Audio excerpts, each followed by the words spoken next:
Minorities Committee meeting to order for Monday, September 21st, 2020. This time, we will take a silent moment of personal reflection.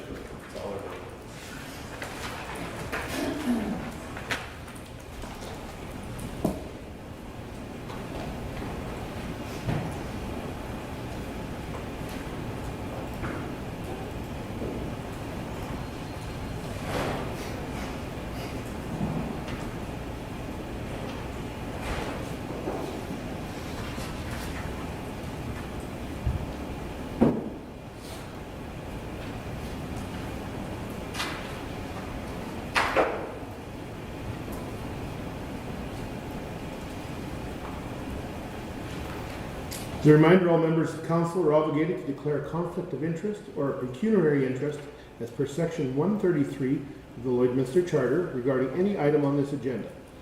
This meeting is for discussion and information gathering only. All decisions will occur during regular council meetings. We thank all our presenters at this time for their time today. Moving on to the second item on the agenda, the approval of the agenda. I'll look for a recommendation from council for the agenda that's presented. Councillor Buckingham. Thank you, Worship. I move that the agenda dated September 21st, 2020 be approved. Thank you very much. Seconder, Councillor Monroe. Any further discussion on that agenda? Not seeing any. All in favor? Opposed? Carried. Moving on to item number 3, the approval of the previous meeting minutes. I'll look for direction from council. Councillor Buckingham. Thank you, Worship. I move that the Governance and Priorities Committee minutes dated August 10th, 2020 be approved. Thank you very much. Seconder, Councillor Fagner. Any further discussion on those minutes? Not seeing any. I'll call for the question. All in favor? Opposed? Carried. Moving on to item number 4, public presentations. I believe there's none to report for public presentations. Thank you, City Clerk. Moving on to item number 5, City Manager, Administrator.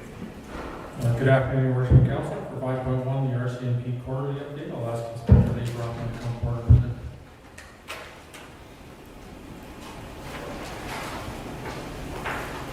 Good afternoon, Your Worship.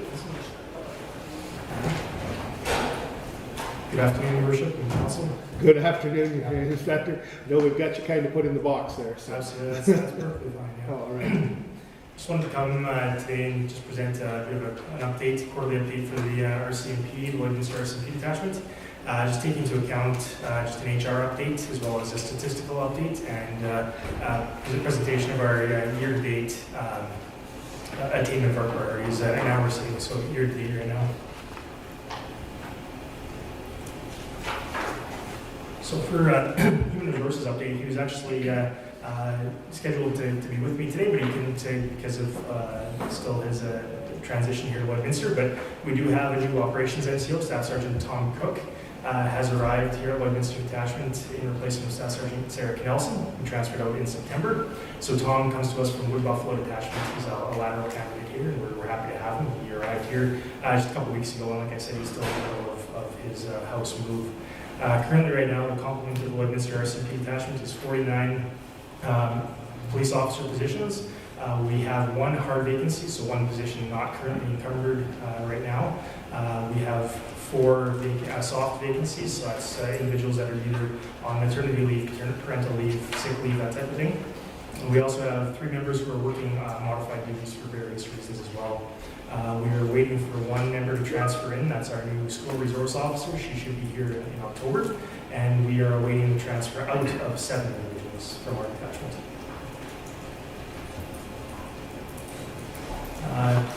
Being that it is September, I thought I'd give a bit of an update on our school resource officer program.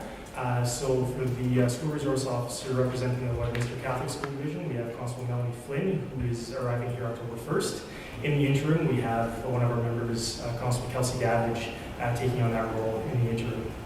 And Constable Kyla Siddell is the SRO for the 2nd year for the Lloydminster Public School Division as well. So they started back in the schools, I'm happy to say, back on September 8th, 2020. And some of the initiatives that they're currently working on is, or plan to be working on this school year, include cannabis awareness and safe practices for educational resources. for students and staff members and parents on edible cannabis and what that looks like now that it's legal and what to watch out for and some of that type of stuff, as well as continued youth engagement on a daily basis and targeted presentations to students based on their current needs.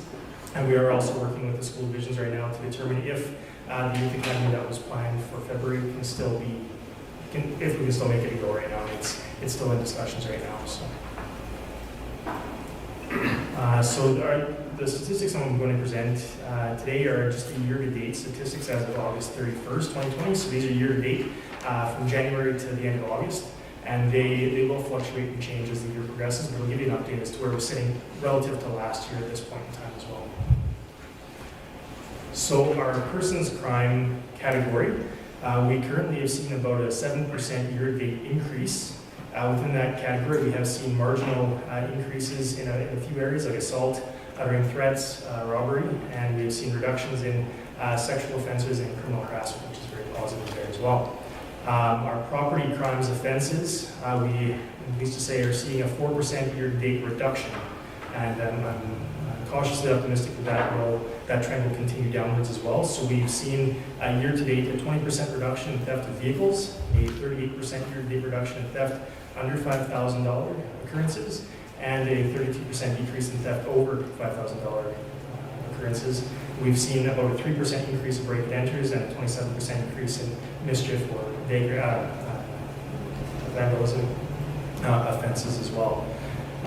For our motor vehicle collisions, total reported motor vehicle collisions are down 33% from this time in 2019. There's likely many factors underlying that, including less vehicles on the road during the earlier days of the pandemic as well. For our other criminal code category, that's kind of a catch-all for things that don't fit into persons crime, property crimes, or drug offenses, that type of thing. We are seeing a bit of an increase there. A lot of that has to do with some proactive work being done by the detachment in the area of habitual offender management and chronic offender management there with respect to conditions checks to ensure compliance with court imposed conditions or probation conditions, that type of thing. So we have seen a large increase in failed to comply with various release order occurrences relative to last year. And like I said, that's reflective of our offender management efforts so far as well. I will point out our Mental Health Act category there at the bottom. We are sitting a little bit higher relative to last year at about 61%. So our total number of Mental Health Act files, that doesn't necessarily mean that someone was apprehended under the Act each and every time. It's just that we received a call relative to a mental health occurrence or concerns and investigated that further to determine whether or not the individual was suffering from a mental disorder and they presented, whether or not they presented an imminent risk to themselves or somebody else, which would then we would have the opportunity of the Mental Health Act to apprehend that individual, take them to for a mental health assessment. In doing a review of some of those files, I can tell you that the majority of those files did not result in an apprehension under the Act.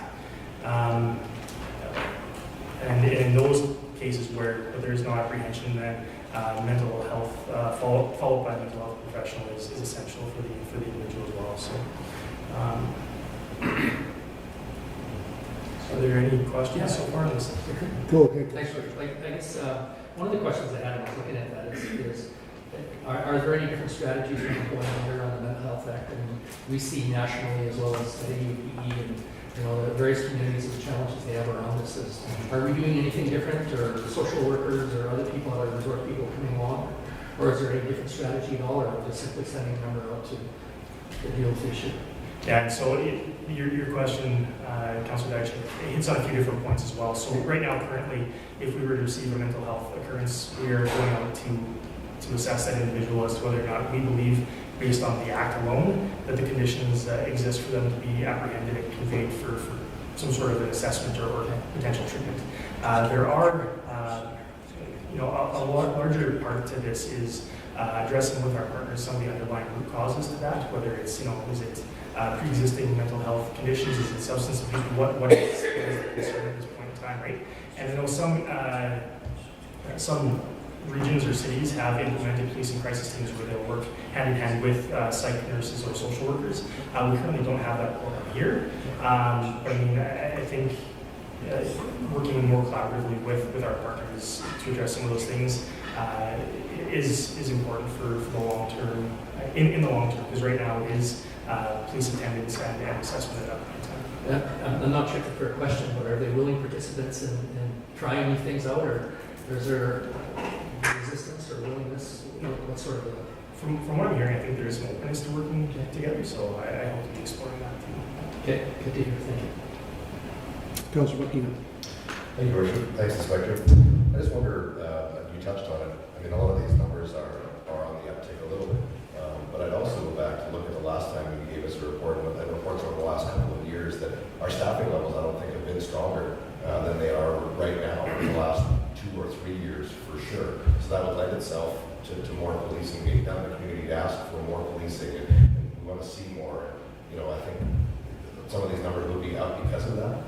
That's correct. So when we look at, for example, our other criminal code category, like I said, as I mentioned previously, if we look at our failed compliant numbers, for example, those numbers are higher than they were last year. That is an indicator that we're doing more proactive enforcement in that particular area. We're also seeing consequently a reduction year to date so far in property crime. So with that, that's how I kind of correlate those, is we are going to see some increases in certain offense categories where there's a lot more proactive enforcement in an effort to see a decrease in other areas. You know, I just wanted to take the time to say thanks for the efforts, because for me at least, I see that the numbers are strong in our staffing, and I see these numbers are a little higher, which lends myself to believe that we're doing more out there. And that's what the community has asked for, and I commend you for it. Thank you, sir. Councillor Fletcher. Yeah, one more follow-up question, because going back on the staffing we have, so we're looking at 7 members potentially transferring out. So that would really reduce our staffing by another 7. And so what's the turnaround time? Is the transfer only approved once there's a reciprocal arrangement with someone else coming, or how does that work? So that's something that I'm working very closely with our staffing people on, is identifying the people that are going to be transferring out next and proactively identifying replacements so that we can have less of a lag time. Because right now it is a matter of the members transfer out and then somebody else comes in. I'm working with our staffing people to reduce that lag time so that we can see, boots on the ground as somebody else leaves type of thing, right? Otherwise, we lose that leverage. That's right. Also, Yeah, and that's what I really don't want to see, and so that's why that proactive relationship with staff is important. Okay, moving on to an update for our attachment performance plan. It's just before our Q2, so I'll provide an update as to where we're sitting right now. So for our community engagement objective, a couple of things that we're measuring is formal public consultations and informal public consultations. The pandemic this year has put a damper on some of the things that we have in place, but I can tell you that right now, with respect to our formal public consultations, I'm working on a virtual town hall process to be developed so we can still hear, so we're able to offer the city an update on where we're sitting today and get some feedback from them as well, and that's something we're working with the city's team on. As well as on an informal basis, while gatherings are restricted right now, we are reaching out via our local news media. We're doing some weekly articles and some Facebook lives with various media organizations here in the city. So we're doing that to stay connected with our community during this time. And I'm also working with a number of other stakeholders on an initiative to reach out to the voices of people that we don't often have an opportunity to hear from, and reaching out to leaders in those various communities to gather that feedback as well to roll into our plans. For our Enhancing Road Safety initiative, I can tell you right now our main focus this fiscal year is on distracted driving, and so far this year we have issued 114 charges for distracted driving. In Q2, there was 53 charges so far in the quarter, laid 46 of those by Lloydminster Detachment and 7 by Vermilion Traffic Services helping out in our area. If I may, Inspector. now, do we have a number of facts? I guess what I'm trying to get around is that, so distracted driving and taking someone's phone using a cell phone. I guess the other part of it, if you lay that same charge if the accident was caused by distracted driving, would that fall in the same category as well, or would it fall under sort of the vehicular piece that you talked about earlier? if there is evidence to show that a collision was caused by some sort of a violation, then we can, as long as we have the evidence to support that, we can make a ticket there. So were any of these then resulting in accidents? Or? A lot of these, from what I saw when I was pulling numbers, are related to proactive enforcement efforts, Okay. not related to collisions. For our property crime reduction objective, one of our objectives was to reduce break numbers by 7% from 2019 numbers. So far, we are trending a little bit higher, at about 3% so far, so we're hoping to see that trend line come down so we can meet that measure. We're also looking at increasing our clearance rates for break-in entries to 26%. We're sitting at 19%, up from 17% last year. So we are seeing more of those break-in enter occurrences cleared, and that could be either cleared by charge or cleared in some other fashion. And then we're looking at, we're attempting to reduce our motor vehicle collisions by 2% from 2019 totals, and we're on track to meet that right now. We're trending 20% lower in motor vehicle theft right now. And then our proactive drug enforcement, we're looking at increasing drug enforcement by 5% from 2019 totals, and we're sitting right now at about 74 drug charges total. And of those, 65 are for possession and 90 are for trafficking or possession for the purpose of trafficking. And then our objective of supporting employee health and wellness as well, is to determine, make sure that our people are taking care of their well so we can best serve our community with a healthy workforce. And we are on track to meet those objectives as well right now. Any other questions for the inspector?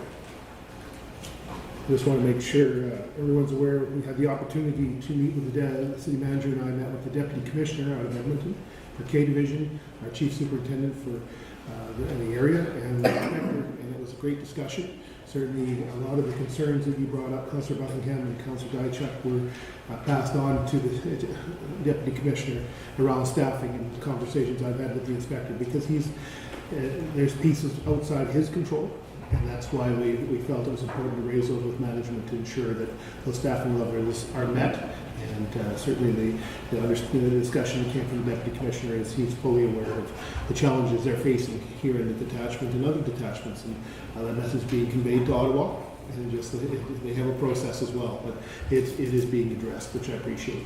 Also had the opportunity at the invitation of the inspector to join him for an evening patrol a couple of weeks ago, and it was a very informative evening to spend time seeing the members of our RCMP detachment patrol the city, police the city, and do what they do, and how well they work together, and the communication that exists, and from that perspective. So it was thank you for that invitation and the opportunity to join you, because it was really informative to see what actually goes on the streets of our city. I think we see things as we drive, but when you spend time looking at it from a different lens, it is a little different. So it was really muchly appreciated. Thank you for that opportunity. Again, I've shared it with the inspector, and I'll say it here. We thank the RCMP for the service they provide our city. They do a fine job of ensuring that the peace and order are kept in our city. The actions they've done lately, with just a number of different actions, have spoken well to what they've done for our city. So please convey that back to your team, Inspector. We do appreciate the support and the work that they do each and every day. Thank you very much, Your Worship. Any other questions or comments for the RCMP? Thank you, Inspector. Have a great day. We're just going to take a moment to try and bring Councillor Baker into the meeting. We've had some technical difficulties that he's been trying, so we're just going to take a pause here for a moment.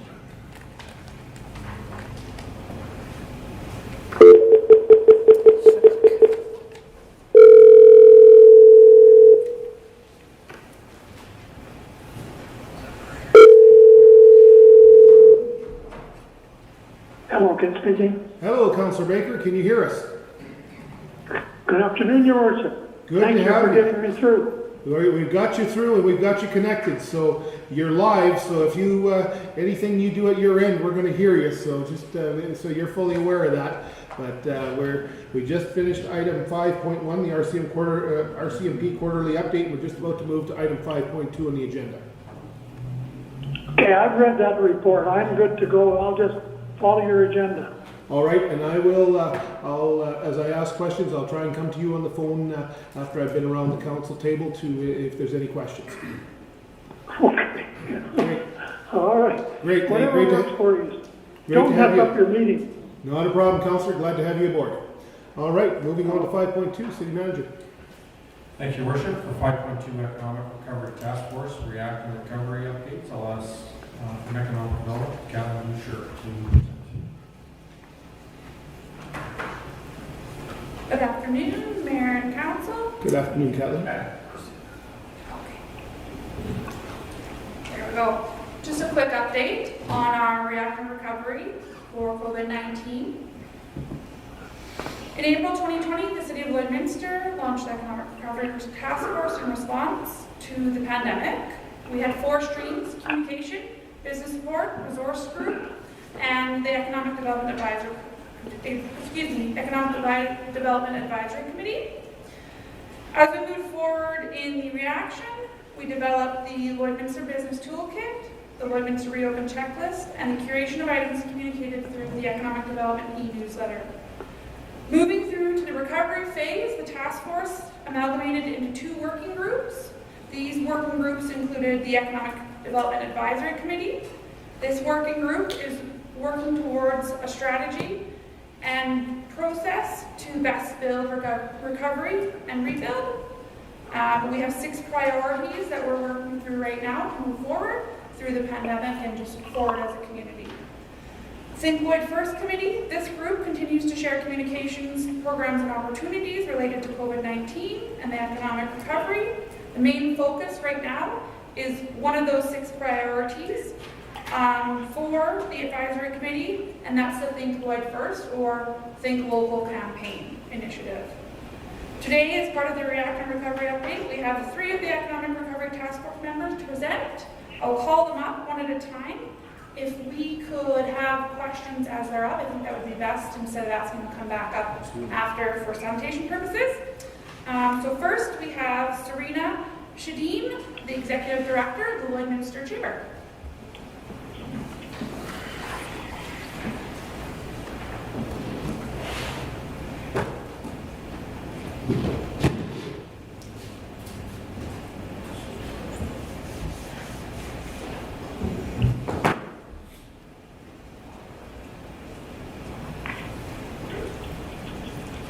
Good afternoon, Mayor and Committee. Thank you for inviting us here today. Welcome, Serena. Thank you for joining us.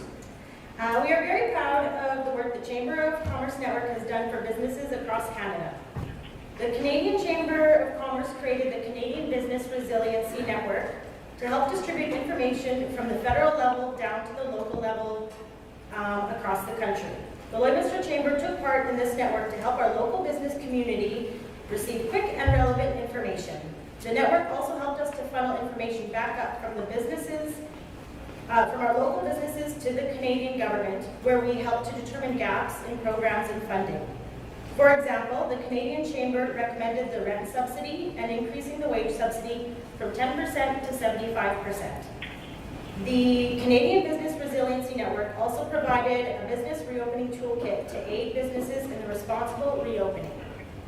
Canada United is a nationwide small and local business campaign encouraging Canadians to buy local. The program received huge support from corporate sponsors such as RBC. Businesses can receive relief grants of up to $5,000. The Canada Small Business Relief Fund is managed by the Ontario Chamber of Commerce on behalf of the National Chamber Network and the local chambers. This funding can be used to purchase PPE, renovate workplaces to adhere to reopening guidelines, or develop e-commerce capabilities. I just checked the website this morning and the Alberta funding has actually all been filled, but the Saskatchewan funding, they received very few applications, so there's still funding available for Saskatchewan businesses. In terms of provincial initiatives, there's the hashtag Together We Stand Saskatchewan, which is a marketing program in partnership with chambers from across Saskatchewan to encourage consumers to support businesses through the height of the pandemic and during shutdown, which included ideas such as picking up food from restaurants, buying gift cards to support your favorite businesses, support your businesses online, maintaining your gym membership or music lessons. We also met with the Alberta Chamber and Saskatchewan Chambers weekly to ensure provincial governments understood what was happening with our local businesses. In terms of our local initiatives, we we added a page on our website on COVID supports, which includes government reopen plans, financial supports for businesses, and industry-specific supports. We also phoned all of our members to check in with them and see if there were any gaps in funding, supports, or information, and to make sure they knew how to find the information on our webpage. We prepared a list of local PPE suppliers, which we continue to share with the business community regularly. And we worked with the Economic Recovery Task Force to rebrand the Think Lloyd First campaign. So we are very excited about an upcoming project, our annual Business Awards. We believe this year is more important than ever to celebrate business in Lloydminster. We will be changing the way in which we do the Business Awards to ensure our guests and community are safe. Our new plan was also developed to support the restaurant industry who were hit hard by COVID regulations.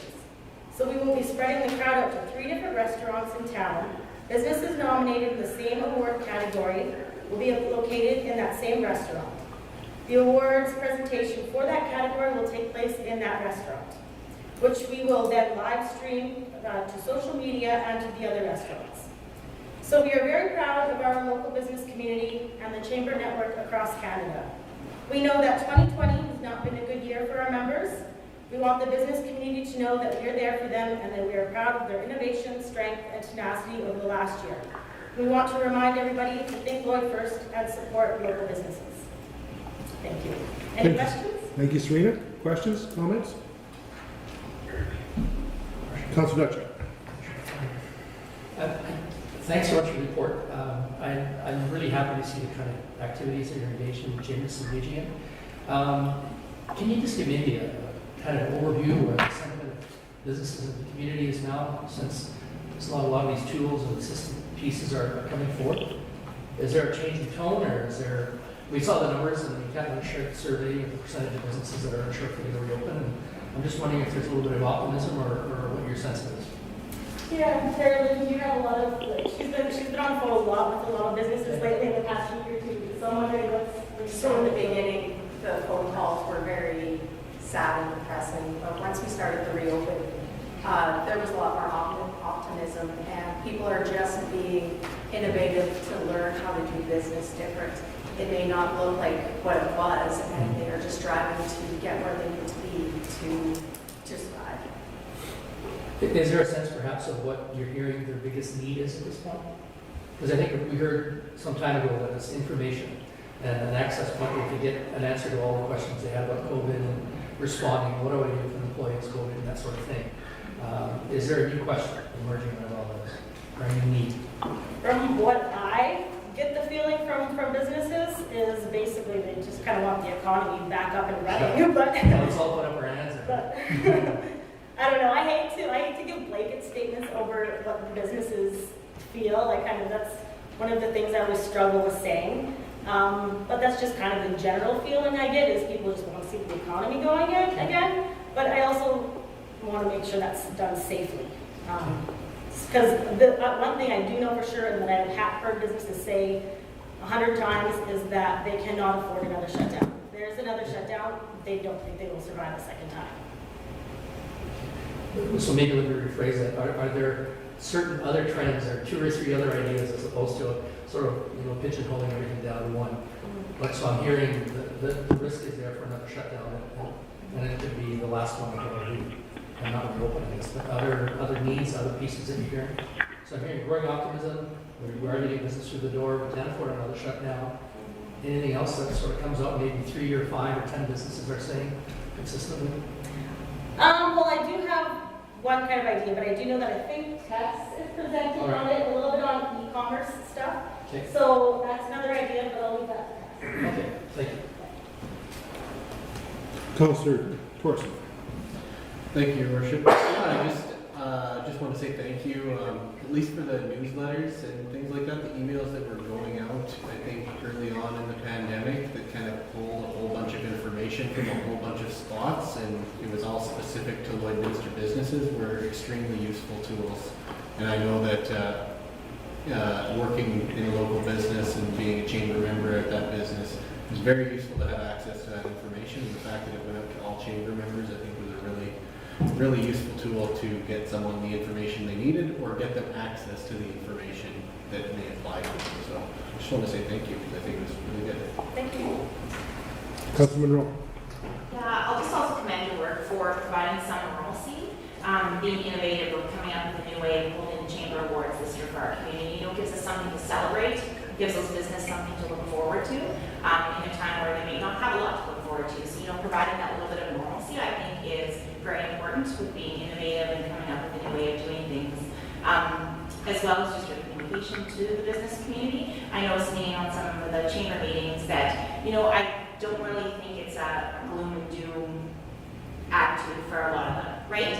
They're coming up with new ways of doing business, and it is kind of an exciting time. There really is a lot more opportunities, I think, that we've all learned through this, that, you know, if someone's homesick or, you know, we're all in different cities, we can come and we can do a platform and we're all adapting to that now, right? So as terrible and as much as we've had to adapt to this entirety, I think the Chamber's really also focused in on, you know, what new resources we do have, and some of those businesses are able to tap into those now and to do business even maybe more efficiently in some aspects. So I think you guys are having that platform for people to network together and to brainstorm together and to be able to voice their concerns, but also their optimisms on what the future maybe does hold them. So It did really push businesses to innovate and do business differently. Councilor Buckingham. Thank you, Your Worship. Thanks, Serena. So we asked a lot about the members in which you represent and how they're doing and what they're up to. What about the Chamber itself? How is the Chamber weathering the storm of all of this, and what are the Chamber's plans moving forward as a leader in our community? Because we've asked all the other questions, but I'd like to give you the opportunity to promote yourself and tell us about yourself and your organization a little more as well. Yeah. The Chamber is doing well for this year. I think it just kind of, I'm nervous about what 2021 will bring. I guess we'll see. Our Chamber membership falls calendar year. So we were doing our Chamber annual renewals in January 2020. So that was before the pandemic hit. So we had our membership renewals mostly kind of completed prior to the pandemic. Financially, we were hit hard by event cancellations. So like Travel Alberta closed their visitor information centers. So we no longer manage that contract. And then with we're largely 50% of our operations are events-based. So we have lost a lot of that event fundraising. And then the events we were planning on doing this fall, which were previously fundraisers, we're essentially hoping to break even and just kind of be that kind of community champion, just as a chance to celebrate. So, I mean, this year we're fine. I'm nervous to see what 2021 will bring for us. That's where I'll see what our membership renewals are going to be, and then also the wage subsidy. I mean, we applied for the wage subsidy as well, so that probably is going to be gone in 2021. So as an organization ourselves, I'm just waiting to see what's going to happen for next year. So kind of come up with some other plans, I guess. And then we also did move to virtual offices. So we were located in the Community Services Building, which I'm sure you guys have noticed has some grass growing there now. So we are virtual offices, and the move has gone really good. I've been enjoying the tech side of it. It's really fun. It's completely seamless. Like anything with the Chamber, I can open up on this tablet. So that's good. And then I know a lot of people have been wondering, do we plan to be virtual offices forever? And I don't think the plan is to be virtual offices forever. I think it's just for us to, you know, see what's going to happen in this next year or two. And then develop some different, because we're going to have to revise our organization ourselves as well. And so what we can do differently in the next couple of years. Did you see a drop-off in membership this year that led you to believe that 2021 is going to be tougher, or have people maintained those Chamber memberships throughout this? We've had a drop-off. So like the ones that weren't renewed yet prior to the pandemic were very difficult to get to renew. So. Do you have a number associated with that, or a percentage of non-renewals? Because the Chamber, you know, I've had the pleasure of being involved with it for a long time over my time in the city, and I watched those numbers grow and grow and grow year over year. You know, so we're well over 500 Chamber members and growing and growing. Where would we be at today? 450? 450. We lost 50 this year? Probably by the end of the year, I'll be able to 75. But a little bit of a downtrend. Any other questions around the table? Councillor Baker, did you have any questions for the Chamber of Commerce? Councillor Baker, Pardon me? do you have any questions for the Chamber of Commerce? No, it's good. I read all the reports. Thank you. Thank you. Thank you very much, Serena. Thank you. Thanks.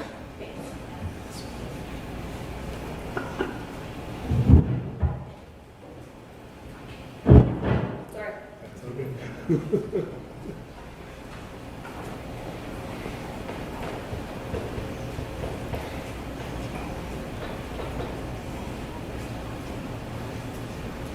Next up to report, we'll have Corinne McGurr with Community Future. She's the general manager. Thank you, Kelly. Good afternoon, everyone. How's everyone today? Good. Welcome, Corinne. Awesome. Thanks again so much for the opportunity to visit with you guys. Wow, it's been a busy few months, hasn't it? So Community Futures Lloydminster region, I know you're aware of it, but I just want to remind you all that we've been here since 1987, providing supports and business entrepreneurship supports to our region. We've done this through loans, training, coaching, and the greater community through projects. So things like the Indigenous Summit that we work with the Chamber of Commerce on, the Northeast Alberta Food Marketers Association, the Self-Employment Program, and so on. So we are here for the community and specifically our businesses. Our regional business supports ecosystem, of which the four of us are just small players in that, really came together this year to collaborate on a number of initiatives that you've already heard about. We've only gotten stronger through this very interesting 2020. Each of our organizations has our own lane. As you heard, the Chamber is all about information sharing, resources. They knocked it out of the park this year. Startup Lloyd, amazing webinars, training, opportunity to network. For Community Futures, we stepped up to the plate with financing.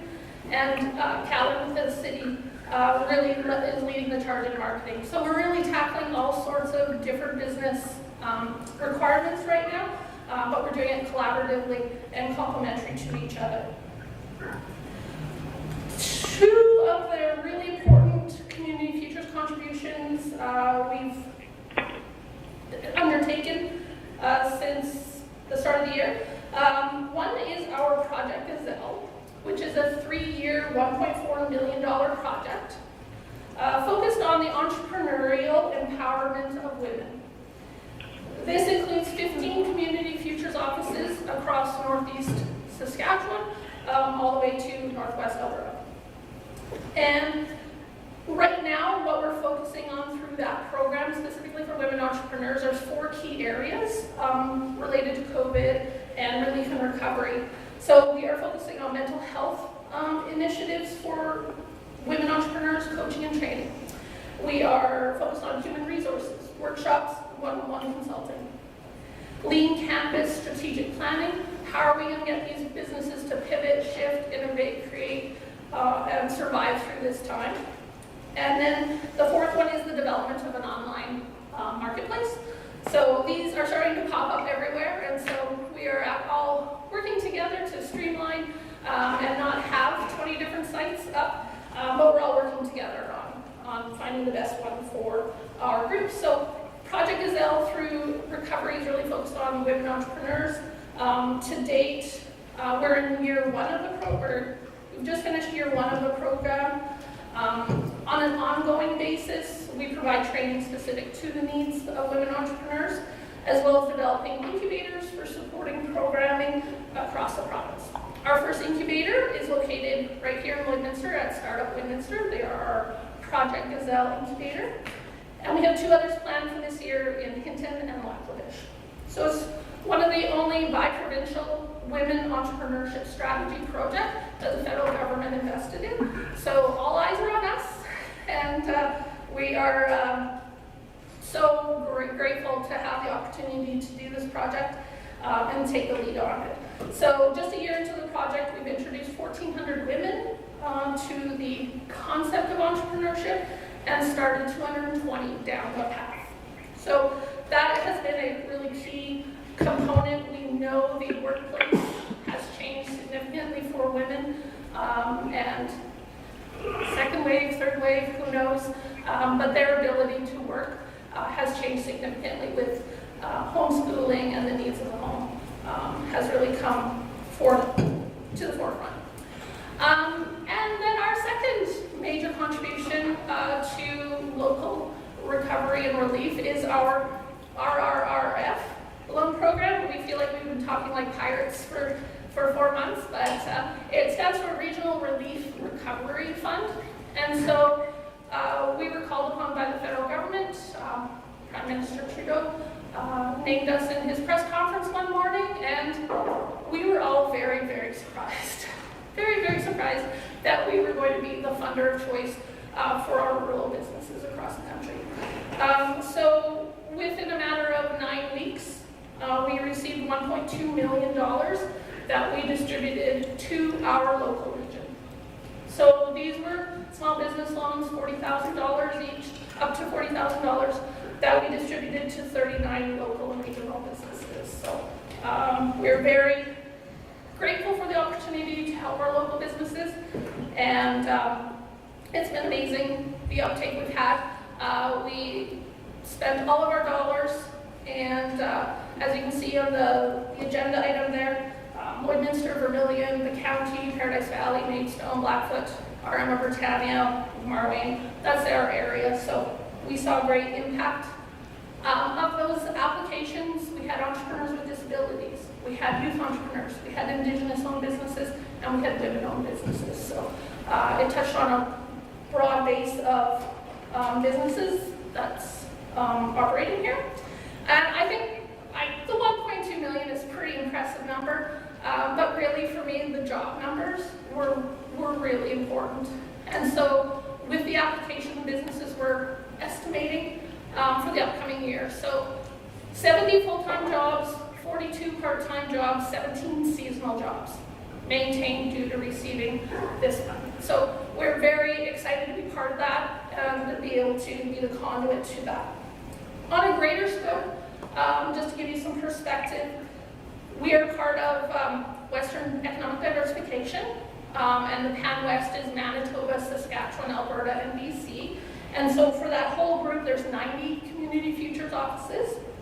And in that whole, there was 2,115 applications and $74.5 million distributed through Community Futures offices, which are all nonprofit, grassroots, volunteer-run boards. So kudos to rural Canada. We stepped up and did what we needed to do. Additionally, during COVID, we also froze payments and interest for all of our client base. We have an additional $1.1 million in current loans to local businesses, and for a 6-month period, we did not call on them to make payments, and we will be discarding their interest during this period just to help get through. I think on the good side, we have about 97% of those clients that are resuming payments October 1st. So that's great news, I think. So showing recovering, showing some positivity out there, and the ability to move forward, recover, take the next steps, whatever those might be. So that's kind of what I have. So if you have any questions, I'm here. Thanks, Green. I'll look around the table for questions. Councilor Belcher. Thanks, Green. So a couple things. One is I'm a big supporter of the region, and I'm glad to see the influx of the money and certainly the uptake of the resources that have been made available.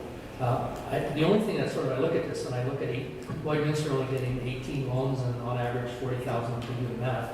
So Lloyd's population is 31,000, Vermilion is 4,000. Why the difference in the uptake? I think it was perhaps timing and promotion. I will give full kudos to Vermilion. Their town office actually sent an email directly the day we released the loans out to their entire business community, and it was actually the first 12 loans that we processed were all from Vermilion. Wow. So they just jumped on it, and I guess the disadvantage of a larger community is it takes a little while longer for the word to get out. Yep. So I think that was it. So you said on average each of the loans was roughly $40,000. So if I take 18 loans times $40,000, that would be roughly the money applied here in the community. So, yeah, I would say so. There were some that came in lower. We had a set of criteria that we wanted to follow. There were some other loans out there, the SEBA and all those kinds of things where people were just applying online, putting some numbers in and getting $40,000 deposited into their account in 2 days.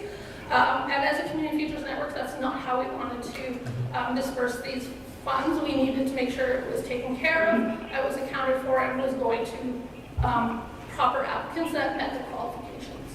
Our program came into play because they wanted to fill that gap for businesses that had a small payroll or below $20,000 in payroll, single operator businesses that didn't have payroll. They just paid themselves.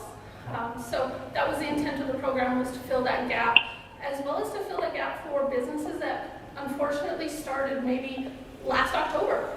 They had not filed taxes, it wasn't a year yet, they didn't need to. So there was a huge gap there as well that the funding filled to help get those brand new startups getting through the startups hard enough.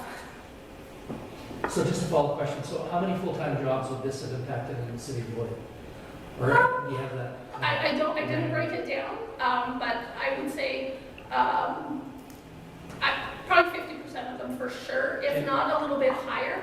I think some of the Lloydminster businesses were a little bit bigger. They had a little bit more employees, whereas the Vermilions were very one-person operator. And I know the challenge for us, is in another role I play, where we offered a temporary casual position for maybe 12 to 16 hours a week, and we were just inundated with applications, so people wanted a second and third job. So when I look at the number of jobs, I think it's really important for us, certainly as a city from an economic development perspective. One of the metrics is how many full-time jobs are we generating and sustaining and moving forward. So, yeah, thank you. Other questions? Corinne, the $40,000 loan we talked about, without getting into too many details, is that similar to I think you mentioned SEBA? Are those businesses able to only have to pay back $30,000, or are they paying back the full $40,000? right, it is a repayable loan, so they have until December 31st, 2022. So from this point, it's about a year and a half to pay off their loan. If they pay off, they'll come into my office and write me a big fancy check. Before that, they'll only pay $30,000 instead of 40%. It's a 25%. So even if somebody got less amount, it's still 25%. If they don't pay off the balance of the loan by that time, we just turn it into a term loan, and then it has to be paid by 2025, and that can be done over monthly payments. So. Okay. So in essence, is the Community Futures they're the bank to the small business, for these loans? Yep. What happens to Community Futures should someone default on this? Actually, we're okay because the federal government has guaranteed these loans. So any losses will come from that big pot, but we're hoping that won't happen. We're certainly hoping it's not. As I looked at your loans approved, and you can just, it's been some time since we've had Community Futures, just so people understand the area served. You basically serve the county of Vermilion River, and then anything past that in Alberta before? No, just the county and all the municipalities within the county. Okay. And then on the Saskatchewan side, the 3 RMs are in Britannia, Wilton, and Frenchman Beach are within our region. Okay. Sounds terrific. Thank you. Any other questions around the table? Councillor Baker, do you have any questions for Community Futures? Good with me. Good with you? Excellent. Well, thank you very much, Corinne, for the update, and keep up the great work. Thanks for having us.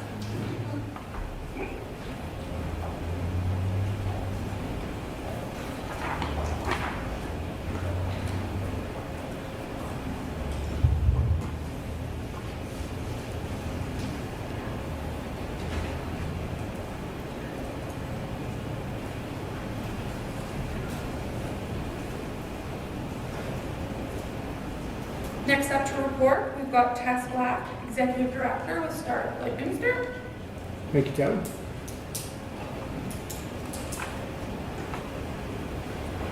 Good afternoon, Mayor and Committee. Good afternoon, Tess.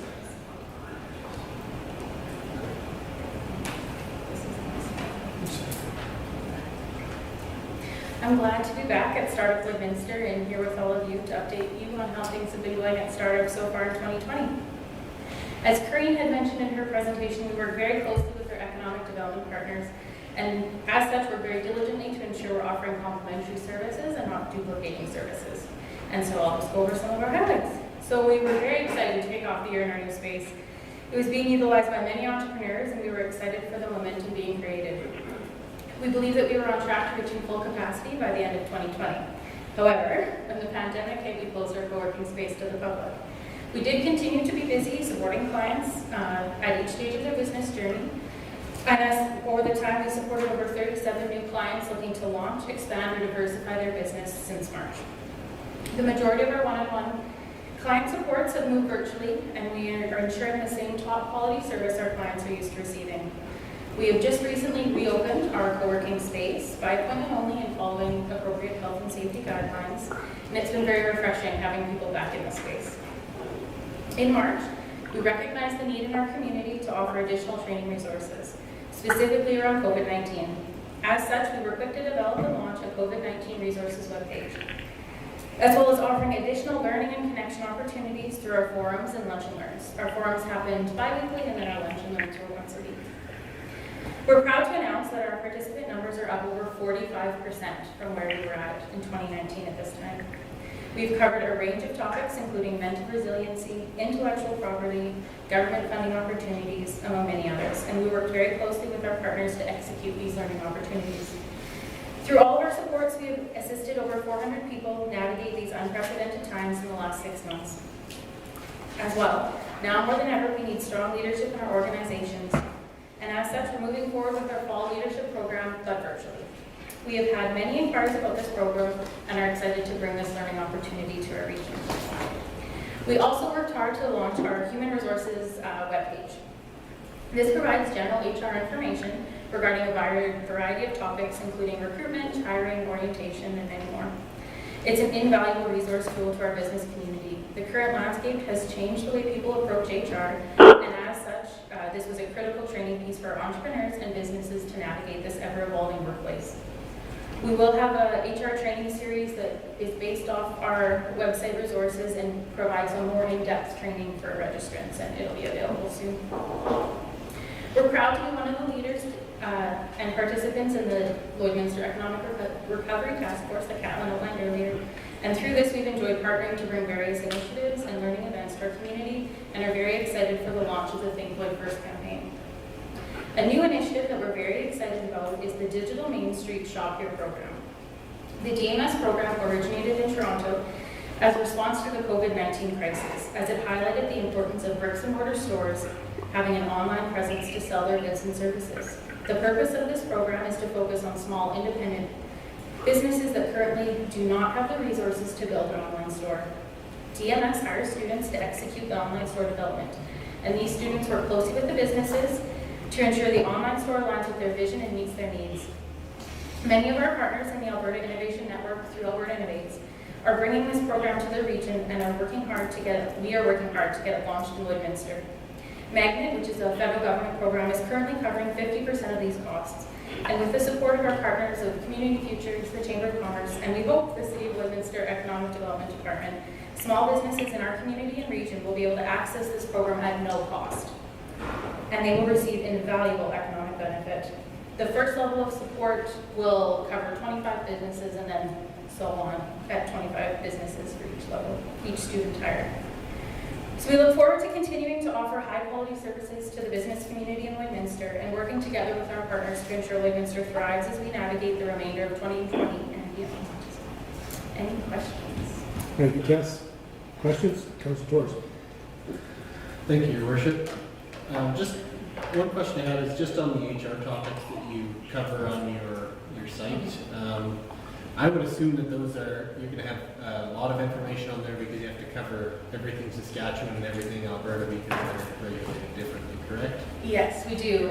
We worked with Shirley Leonard, she's an HR consultant, and so she was very thorough. And we made sure that we have resources for both provinces as well as federally. So there's a plethora of information on there for people to access, and it's free, a free service they can just go on. It is an overview, so it's not going to be in depth if you have very specific situations or questions like that, but that's where we're hoping our learning series will provide some of that more specific questions. Awesome. One other question I just had was, could you expand more on the leadership series? Yeah, definitely. So it's a program that we've been offering for a few years now. It was developed in our office with Clarence Reeves, and we use various leaders in our community to facilitate it. It's a 6-month course as we split up the course load to not be too overwhelming. We've got 3 different modules, and in each of those there's 2 sessions, as well as one of our group coaching to help accelerate your learning. And so there's personal leadership, team leadership, and organizational leadership and development. So it covers a wide range, and it's a very valuable training resource. And it is able to be covered by the Canada-Alberta Job Grant if applicants wish. So, Councillor Torres.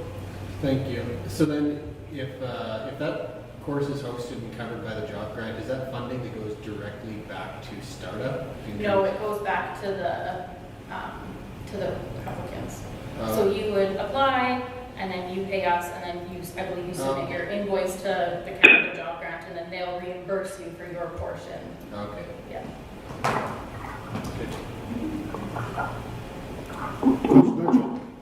Tess, good to have you here. You mentioned 37 new clients. What kind of new businesses are we seeing? So it's a variety. We did also see a bit of when this all started, we did have a few clients say, oh, I'm just going to wait. And so, but we're starting to see them come back. But it's been a variety, service-based, more retail. It's been a nice mix, I would say. Test the digital market, Market Street. That sounds very interesting. I think that's what we've heard repeatedly. People have changed their business model to more online, digital, things like that. So I take it there's been a fair amount of interest in that. Yeah, so that's one thing that we're hearing a lot is that people need to get online because, especially if there is another shutdown, as Rita mentioned, many of them say that they won't be able to survive that. So if we can kind of give them a bit more of a fighting chance to have that online marketplace to sell their goods. As well, it will link in nicely with some of these other online local marketplaces that are out there. So it's a really great program, and the students, they're hiring students throughout it because it's been based in Ontario. That's been where most of them, but they're working to make sure that it's Alberta students or Saskatchewan students working on those websites. And they work one-on-one with the client. They build the website to what their needs, and it can be a very fast turnaround. Medicine Hat has been working on this, and they have had a great uptake in it. And they've had some businesses get their websites up and launched in 2 weeks. So it just depends how responsive the businesses are with the student, but it can be a very quick turnaround. Okay, when you say students, are we looking at marketing students, computer science students, and where does those students come from? I think it's a bit of both. It's not super clear from what I was reading, but I believe they're all master's students actually. They're master's students, and like I said, with the program, when it originated out in Toronto, they were hiring them from out in Ontario, but working with, especially our partners in the Alberta Innovation Network, we've really pushed that they need to be Alberta students who've been hired to support our Alberta businesses, so we're making sure that that's a key piece for them to consider. So if a business was looking for more information, go to Yes. Startup. Yeah, they can contact us. Yeah, we're still finalizing all the details, but we're very excited about it and looking forward to bringing it here because it's a great resource. If they can have their whole e-commerce site built at no cost for them, that's a... I think that's huge because certainly not everyone's a techno genius. No. And from that perspective and that whole website and all the pieces that go with it, I think that we've seen a transformation already. But to carry businesses further and those that haven't maybe got to where they want to be, this could be excellent.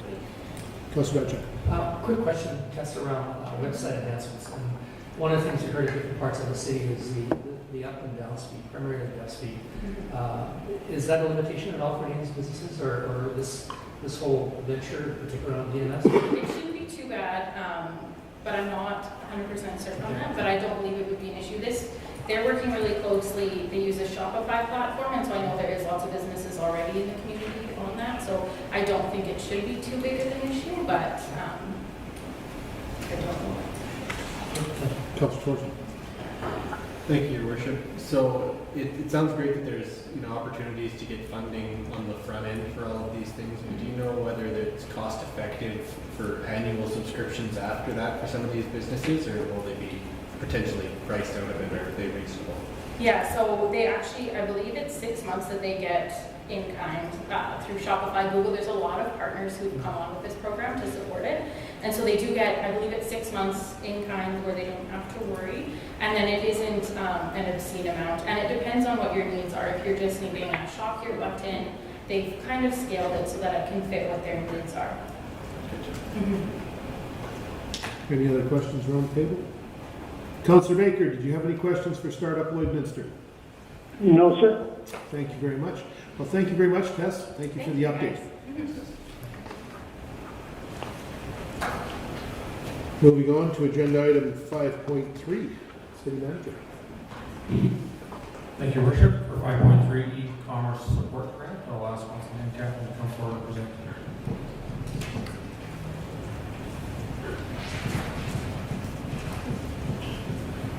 Good afternoon again, Mayor and Council.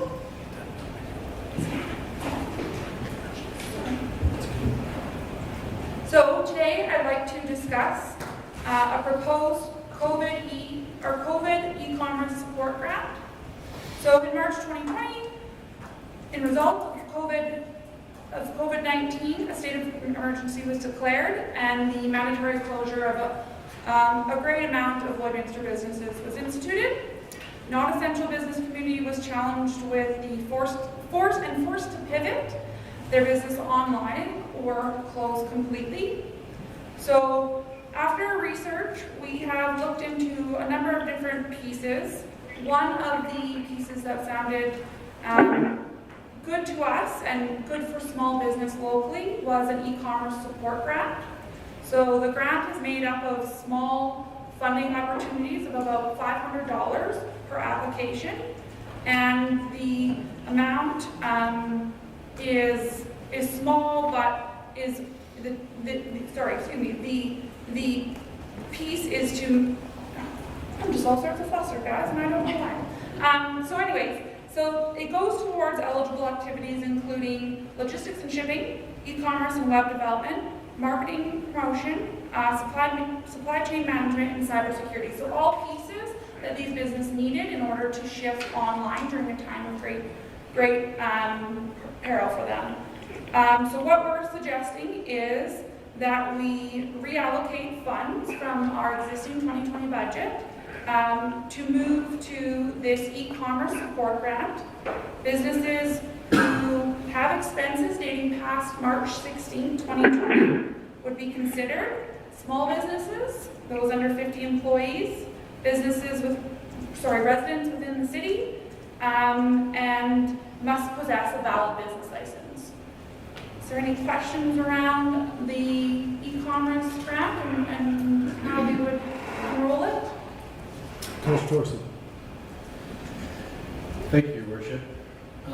Just had a couple questions as far as, I understand the program, I think, it's a pretty good idea and everything, and if there's opportunity to go down that road, that'd be great.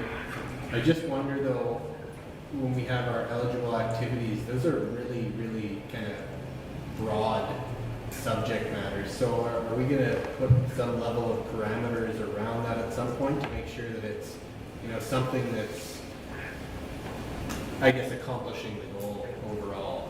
Well, I think it is broad. The amount is only $500. So I think that with those receipts and those invoices that's submitted, between Dion and myself, we'd be able to make sure that those parameters are met, or that we're at least achieving the goal, which is helping businesses who pivoted during COVID-19. Yeah. The other thought I had is just that the size of the organization for a $500 grant, and I'm not saying that $500 is $500, but it just seems like that again is very broad 50. But if we want to make sure that that there's good uptake and good opportunity, and lots of varying factors for who may need assistance at this time. It's not necessarily the smallest business that needs a little bit of help or push in the right direction. It could be some that are a little bit bigger than that, where 50 would be a good number. It just Yeah, it just is very, very broad, which is good, but at the same time, there's that question of, Yeah, and I think it was left broad because of the dollar amount, so there, I mean, we could, I mean, this is up for discussion, we can bring those kind of more focused pieces in. Businesses under 50 employees are considered small. yeah. Fair enough. I just think, I think you kind of answered, or at least pushed me in the right direction just by saying, yeah, it's $500, so it's very broad. Yeah. City Manager. Yeah, as part of that, some of the programs that we also looked at had higher dollar amounts. I guess with the money that we currently have in our existing budget, $500 kind of got more bang for our buck in terms of number of businesses. Obviously, if council felt a higher dollar amount was required, we'd have to pull money from reserves to do that, and that is an option. It was just based on the dollars we felt we had in the existing budget today, and the number of businesses we could do. $500 was a manageable number, but I guess that's up to council. If you feel you want to go higher, we can definitely do that. Somewhere up in the $1,000 range. Yeah, some of the other. $1,000. Yeah. Still. Or we could, based on the dollars within the budget, we could do less businesses with a higher amount as well. That's, I mean, it's. Yeah, and I think, I guess from my perspective, I think maybe that's where my mind was going, is that if you narrow down the perspective a little bit, a little more specific, less broad, it'll actually go farther for someone. Like $500 might not get them very far, whereas $1,000 might get some smaller businesses across the finish line. Okay, yep. So I don't know if that's right or wrong. That's just kind of the way I'm looking at it. Councilor Moore. Thank you.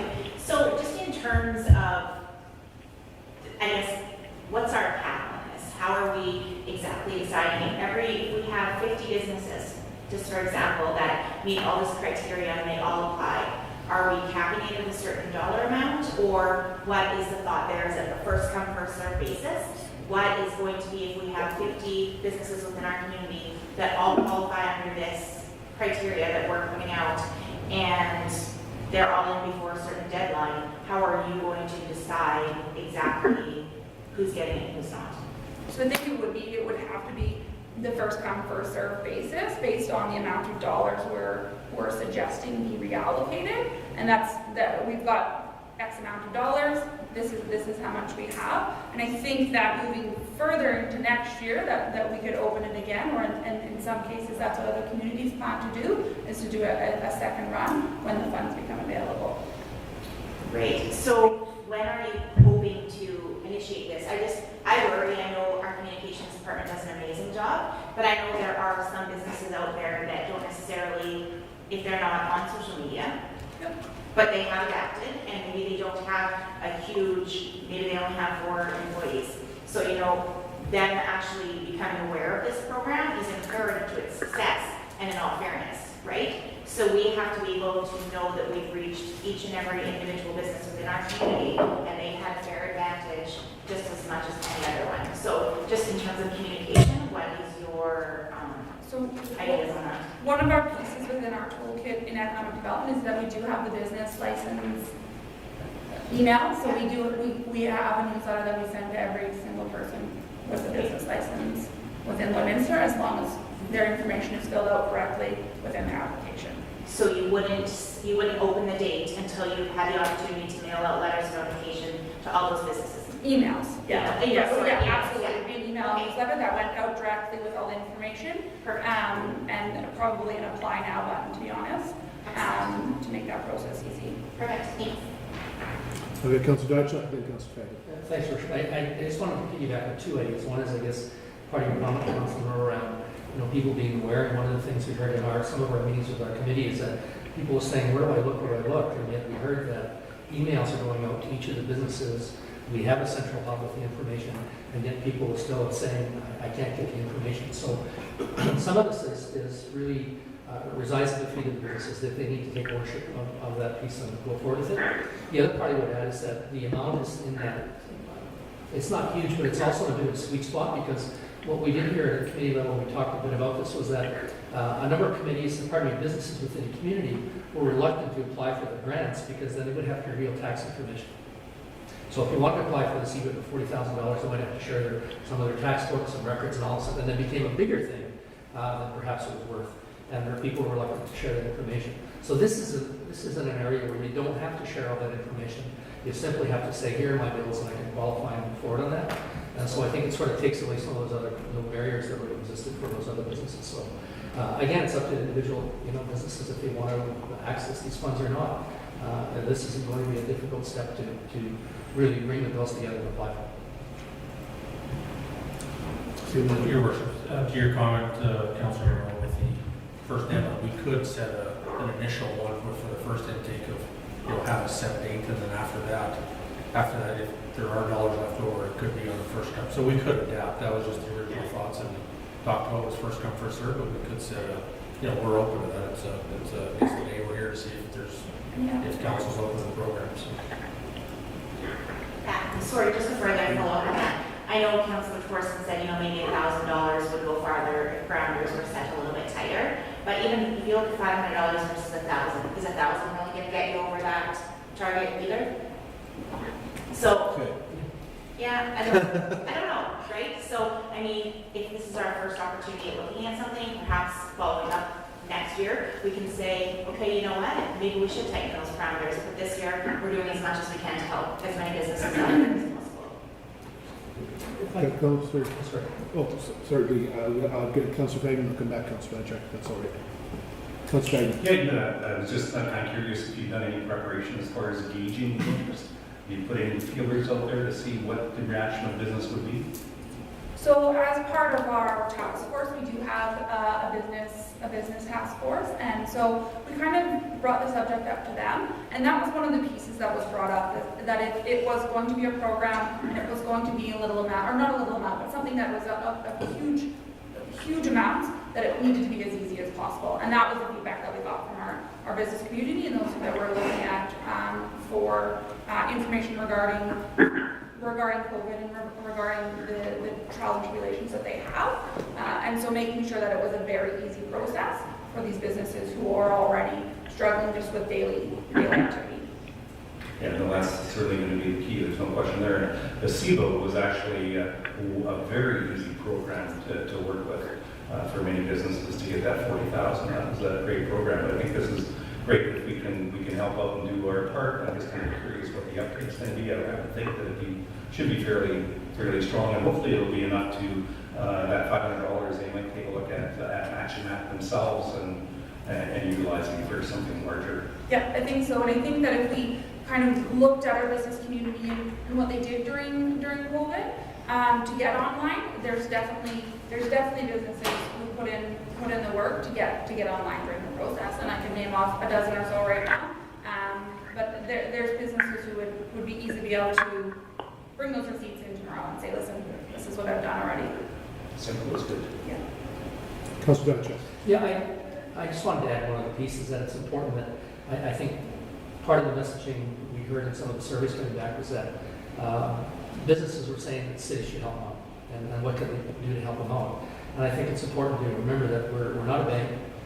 We don't have that unlimited resource of funds to get into that process. We could if we wanted to, I guess, but that would have an impact on the ratepayer. But I think the other part is to recognize this is only one small piece of a whole bunch of other activities that are ongoing, and you heard some of them here, so that when you begin to add these dollars with the fact that Shop Local is also a piece of the activities that the city's involved in supporting it. It's a multifaceted kind of project, and it's more, to some degree, almost more about the spirit and the energy of the city, as opposed to saying, yeah, we're going to save you and rescue you. No, we're here to help you and work with you, and here's all these different fronts we're going to assist you with. So I think it's important to sort of keep it in that context. Good point, Councillor Monroe, and then Councillor Buckingham. I actually think Councilor Buckingham has said it for a while. Okay, Councillor. Good.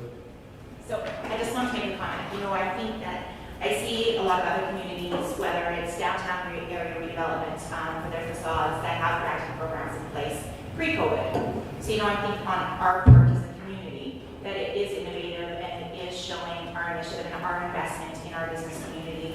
And to Councilor Diak's comment, should the ratepayer be paying for it? And that sort of thing. At the end of the day, by having a healthy community, by having having healthy businesses in our community that are being innovative, we are actually benefiting the ratepayer in the long run, right? So by having these type of grant programs in place, I really do think that it's something that we should be looking at whether COVID's in place or not, right? Whether COVID's a thing, and there are parameters in place. We're not just handing the money to them. They do have to show some initiative, but they have done the work to get to where they are. So I'm definitely in favor of it, and what those intricacy details look like, I guess, is yet to be determined, but I definitely am in favor.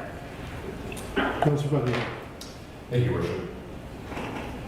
What I haven't seen anywhere in any of this is do we have a set budget associated with this? We're talking about reallocating funds, and I just wonder how many businesses are we going to be able to help? If we're saying the maximum is 500, that's great. But do we have an idea of the kind of change or the kind of impact we can have based on a budget allocation for this program?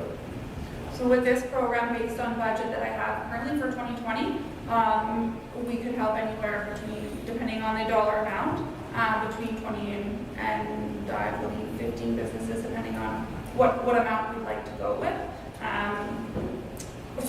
Between 20 and 10. So if we went with the 1,000, or if we went with the 5, it would just depend. I have 10,000 within my budget that I would like to reallocate. Now, whether or not we'd like to pull from reserve, as Leon mentioned, that's an option as well. But that's what we're looking at right now. It's either the 10 or the 20. Yeah, I just haven't heard a number of people who are going to be able to help me out, so thank you. Councillor Thorson, did you have any more comments? Okay. Any other comments around the table? Councillor Baker, Your Worship. do you have any comments or questions? Your Worship, Yes, go ahead, Councillor Baker. can I go ahead? Yes, you may. Thank you, Your Worship. I find this one a very soft ground type of a thing to be dealing with. We have enough funds there that we could serve 30 businesses based on the report supplied. There may be 50 applications, and there may be 5, and I understand that. But I don't think there should be who could get their application in the fastest. It's who could get a good application in and have a closing date so that you can review all applications, not who can get the work done the quickest.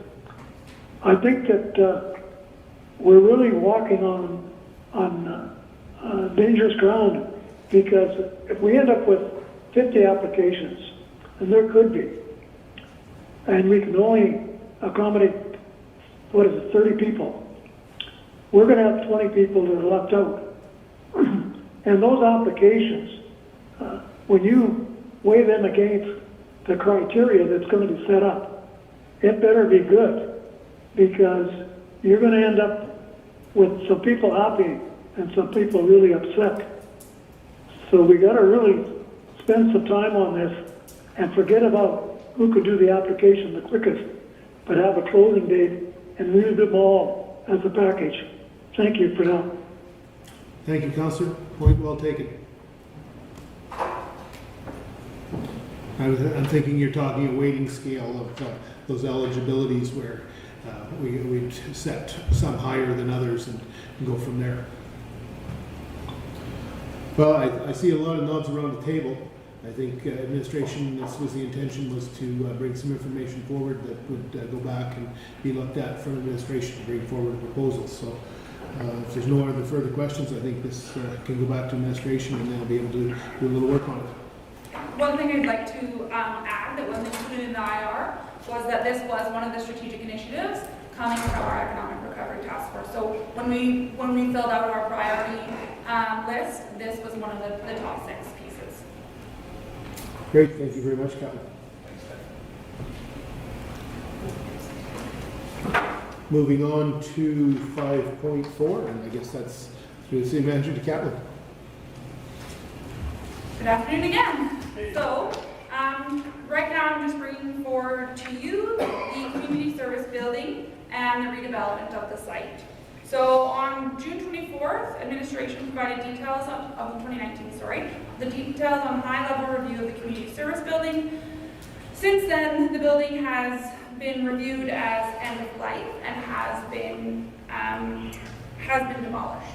We now have an area right next to City Hall and the RCMP building that is included in our zone parcel that needs direction to move forward with. We are asking today that we are given direction to sell the piece of land as commercial.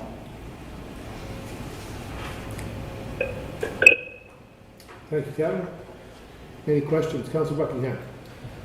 Thank you, Worship. You know, I was having a little social media conversation with a trade fair yesterday about this specific chunk of land, and the comment was brought back that it was part of our downtown and that it needed to be developed to maybe green space or an open area for that type of thing, which I don't necessarily disagree with if it wasn't in that exact spot.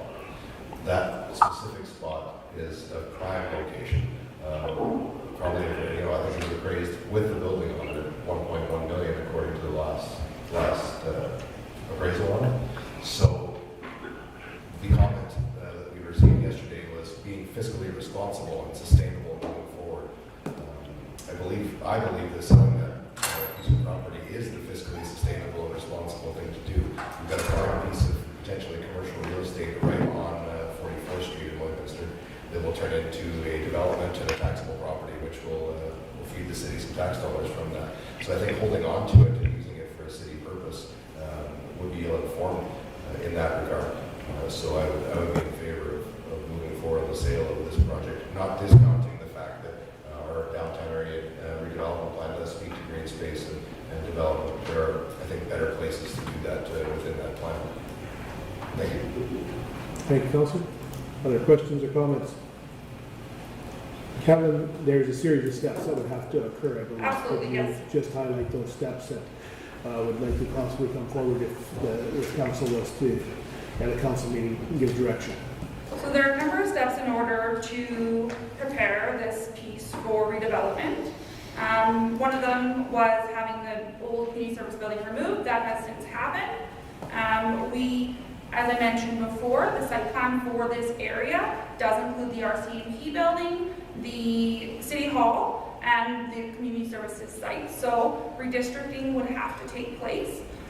We'd also have to rezone, as that piece is considered highway corridor overlay with the existing RCMP and City Hall there. So we'd have to rezone commercial. And we'd have to look at how we put it up for sale, whether we put it up for sale through RFP or how we would like to do that. There's a number of different options that way as well. So it's a series of steps that would have to occur over the next couple of months. Absolutely. We'll go from there. Okay. Councillor Thorson, any discussion? Sir, first, yeah, awesome, thanks.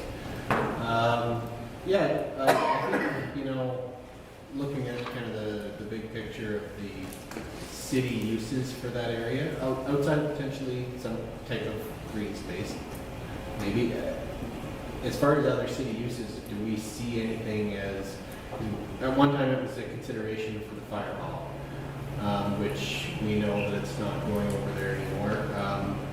Is there any other city uses that are potentially a good fit, maybe for the size and shape of the lot, that would be, you know, city buildings or something like that, where our services are going on,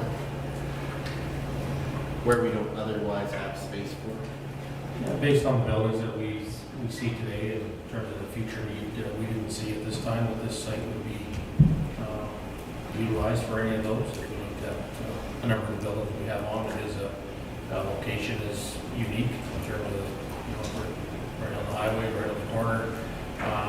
It's a narrow lot, so that does limit you a little bit on some stuff for municipal buildings, I guess, depending on what you're looking at. But in terms of the immediate need, we didn't see any use at this time with the executive building. Another question is, what else does the city have in terms of a land division, its land bank for commercial bare land?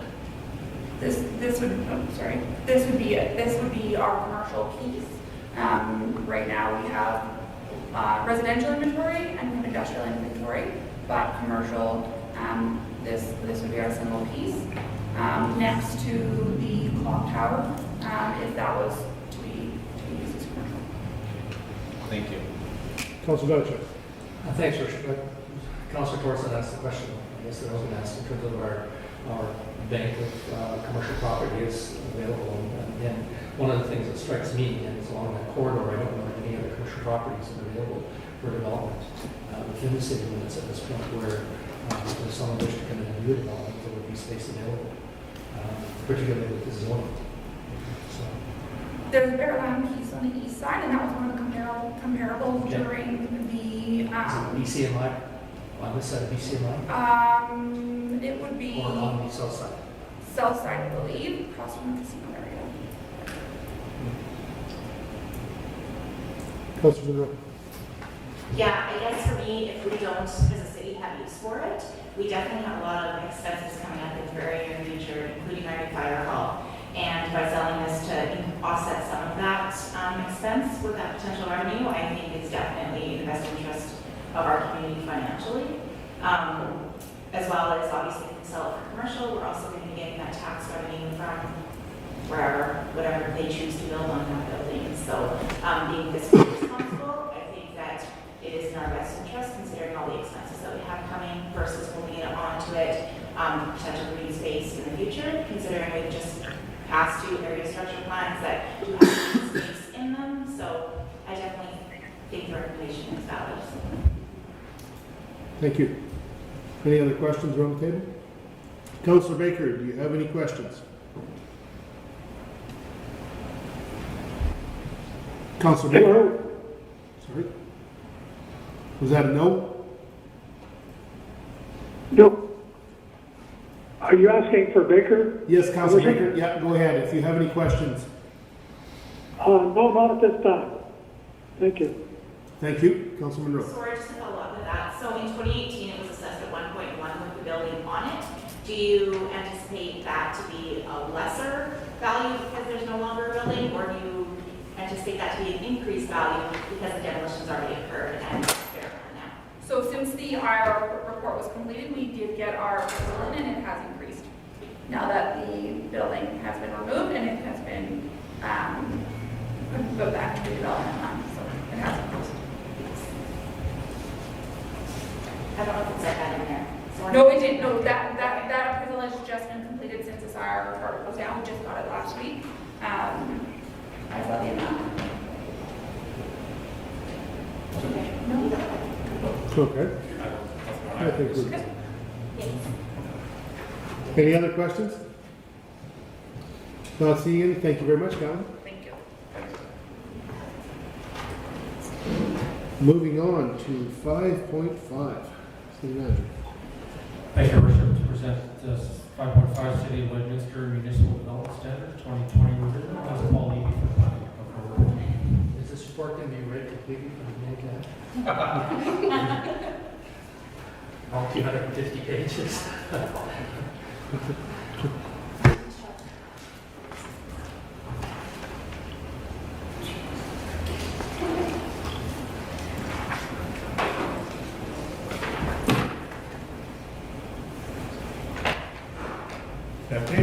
Good afternoon, Paul. Welcome. Thank you.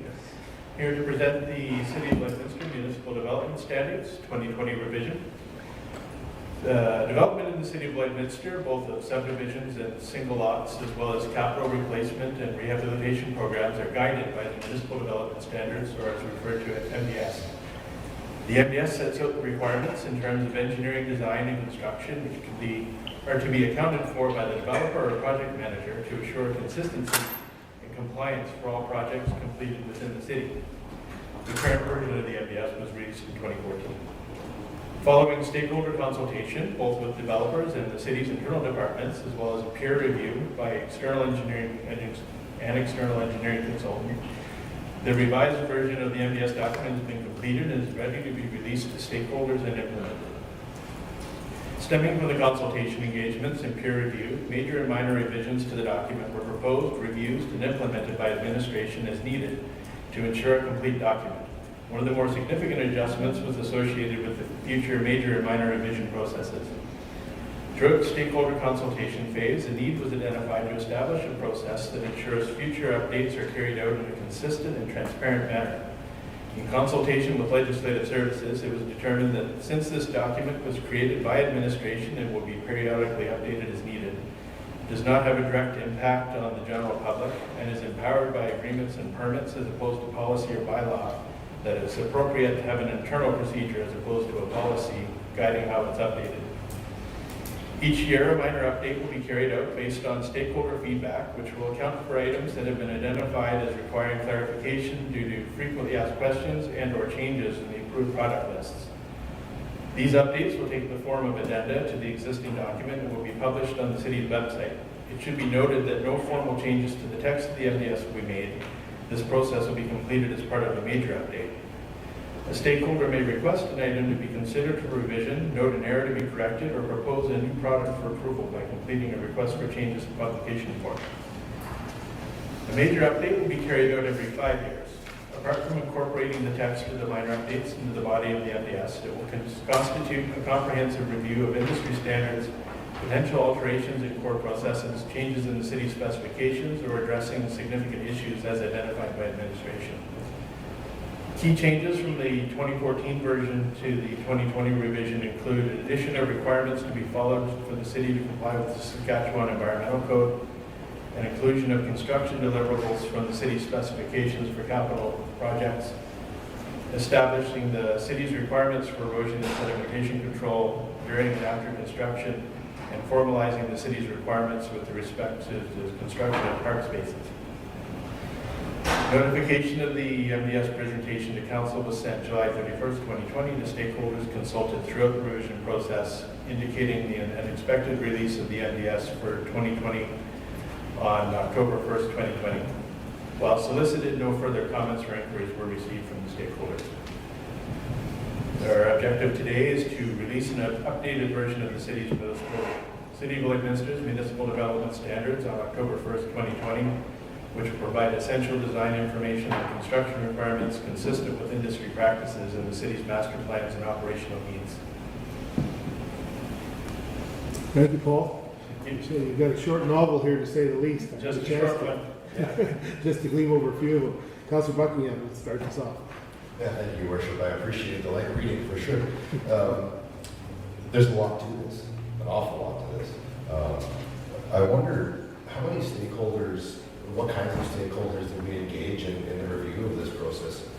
Thank you, Councillor. Primarily, we engaged the major developers within the city, so that was Musgrave Agency's collection of companies, the City of Lloydminster's own land development, the land division, Brentwood Developments that does work on the West End. Those are the three primary stakeholders that were consulted during this process. The document largely deals with subdivision development, so they were the primary ones that we were working with.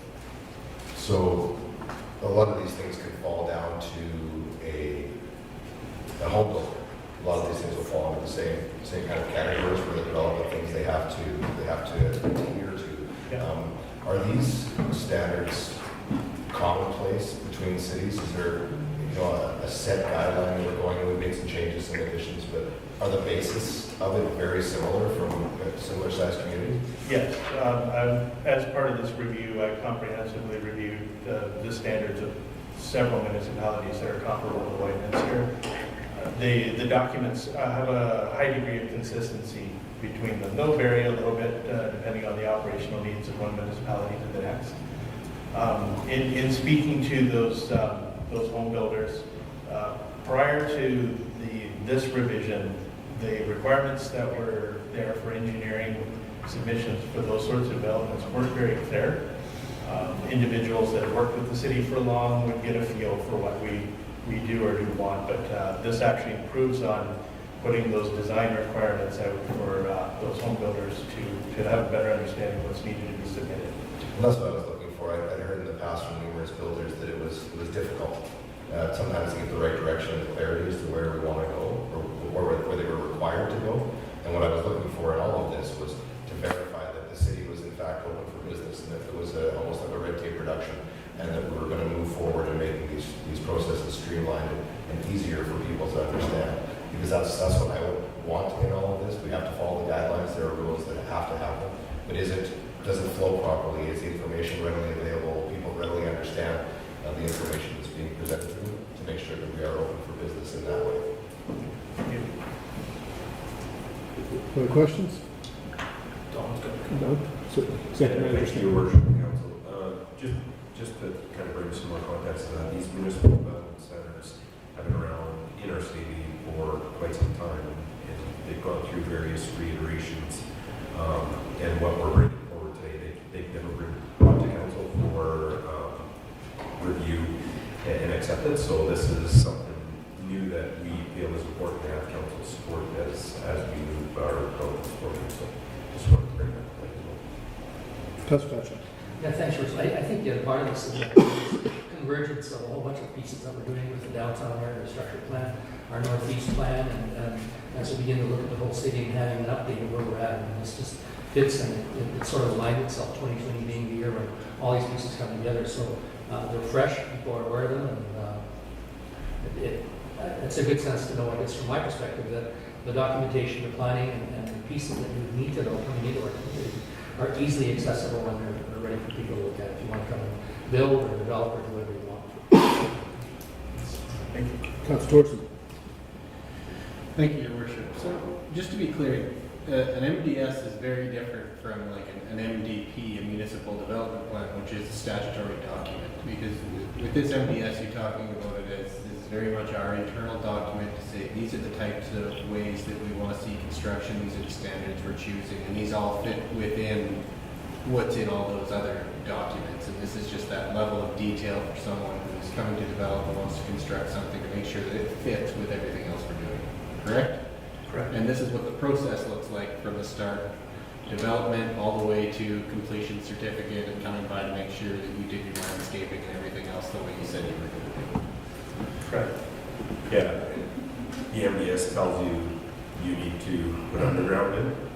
This document tells you exactly what that underground should look like, how many ladders, how far the ladder should be down, it goes into those fine details. So it complements all the other regulatory requirements as to what our infrastructure looks like when we take it over after the warranty period is expired.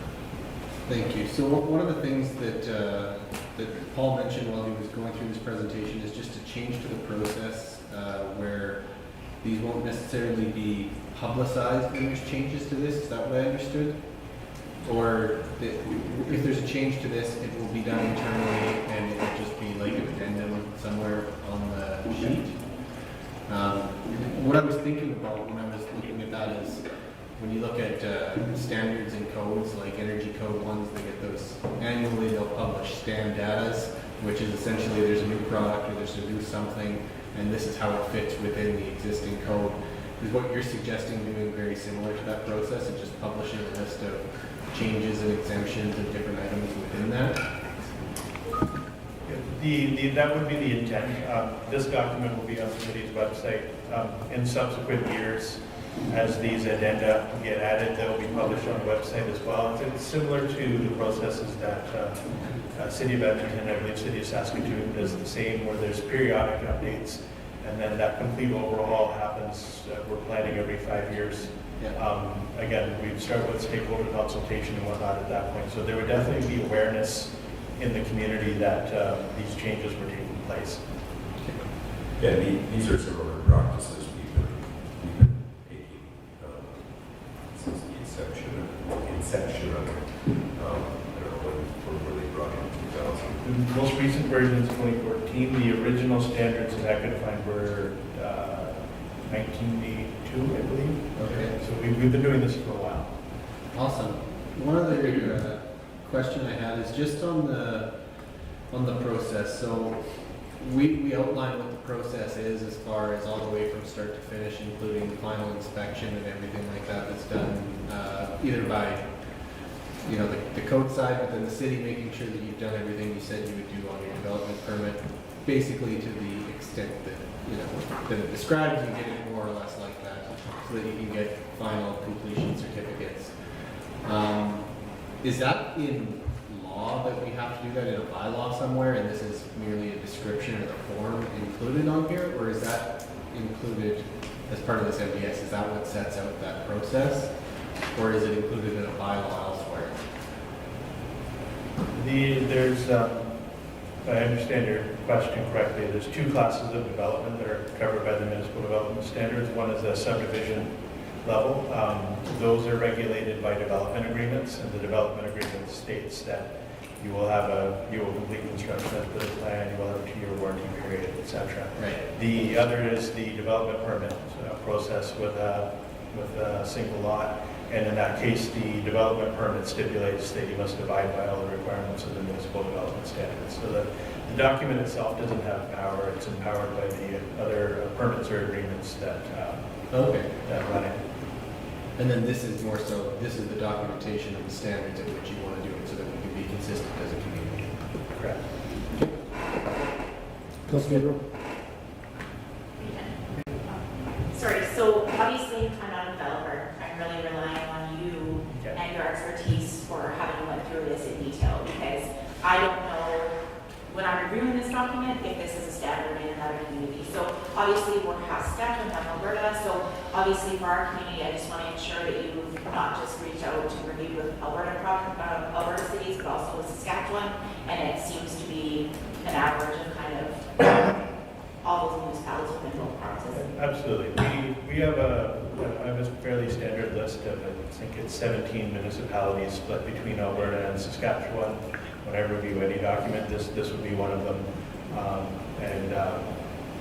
Yeah, we've certainly taken into account where we can the various provincial requirements.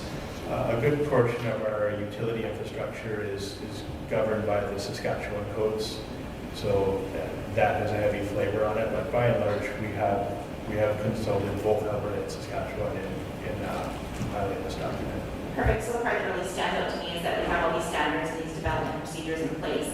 But the part that I really appreciate is that, you know, we are following up with that to ensure that these have been followed and that every checkbox has been checked off as we go through the process of people developing whatever. If it's a commercial development or residential development, that we are following up to ensure that everything has been followed to a T, because there really isn't a purpose of having anything in place if we're not following up with that. But it sounds like that's what you guys are doing, and so I appreciate it. Very detailed document. As much as I read through it, I had to go back because I had already forgotten, to be quite honest, some of the detail from one section to another. But definitely appreciate the time and the consistency throughout the document that you definitely put in. So thank you for that. Thank you. Well, thank you very much for the report. Basically, in some other terms, this would almost be the specifications. We call it standards, but it would be the specifications the city would say, these are the specifications that you have to meet to a developer, correct? Is that correct? Okay, good. I know one in here, and I just picked it out just by chance. The fencing requirements are totally different here. Are they different? If you were a homeowner, you wouldn't get these specifications. The city would lay something different out to require for your backyard fence. But the standards here, are they applicable to residential? The residential fencing standards are contained in the land use bylaw, where there's a couple regulations there about height, and I believe that's the extent. Most of what you see in this document is the subdivision side, so fences around park spaces and that sort of thing are mandated. Yeah. No, sounds good, because I noticed you had chain link as well as wood, and you had alluded to that earlier. It's more at the subdivision level, so I just wanted to be sure. So if people said, oh man, I don't want to take this novel home to build a backyard fence, so appreciate that very much. Any other questions around the table? Your worship. Oh, certainly. Yeah, just I'm not sure if it's overly clear. This document is brought forward to council just as information and not for adoption. So Perfect. Perfect. Councilor Baker, do you have any questions? Not really, not at this time. Thank you very much. There will be questions later. All right, sounds good. Yeah, that's one to have a nap on. I can tell you that report. That Paul's got a lot of good information there. So, thank you very much, Paul. Any other questions? I just hope there's no quiz. I hope there's no quiz either. That could be a tough one for us. We might not get the water lines matching the sewer lines, I'm afraid. But thank you very much, Paul. Great work. I would look to council for a short recess for 5 minutes. Councillor Geisler, motion to go into recess, seconded by Councillor Fagnan. All in favor? Opposed? How do you vote, Councillor Baker? Yep, in favor. Thank you. Carried.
For 5.6, 2020 municipal school election update, I'll ask the city clerk, Doug Rodwell, to present.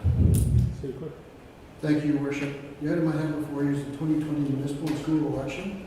As council is aware, on November 9th, 2020, there will be a municipal and school election. The 2020 election faces the unique challenge of occurring during a global pandemic. Priority of the returning officer during the planning and preparation phase has been the safety of election workers, staff, candidates, and electors. There's been a great deal of collaborative planning between the Saskatchewan City Clerks Association, other Saskatchewan municipalities, and the province's chief electoral officer, with input from Saskatchewan's chief medical officer. For electors that are unable to attend the polling station on advanced or election day due to medical concerns, options will be provided through the mail-in ballot, special poll, or drive-through polling stations to ensure that they have an opportunity to vote. An additional challenge that will face electors is that the municipal election occurs 2 weeks after the provincial election, and there is a possibility for voter confusion or apathy. Planning for the municipal and school election includes a robust communications plan to inform electors and encourage voter participation of items related to the election. The nomination period for the 2020 election opens tomorrow, which is September 22nd, and closes on October 7th at 4 p.m. This is a period where candidates can hand in their nomination papers into the election officials at City Hall. Nomination papers will be accepted at City Hall between September 22nd, October 7th, and closing at 4 p.m.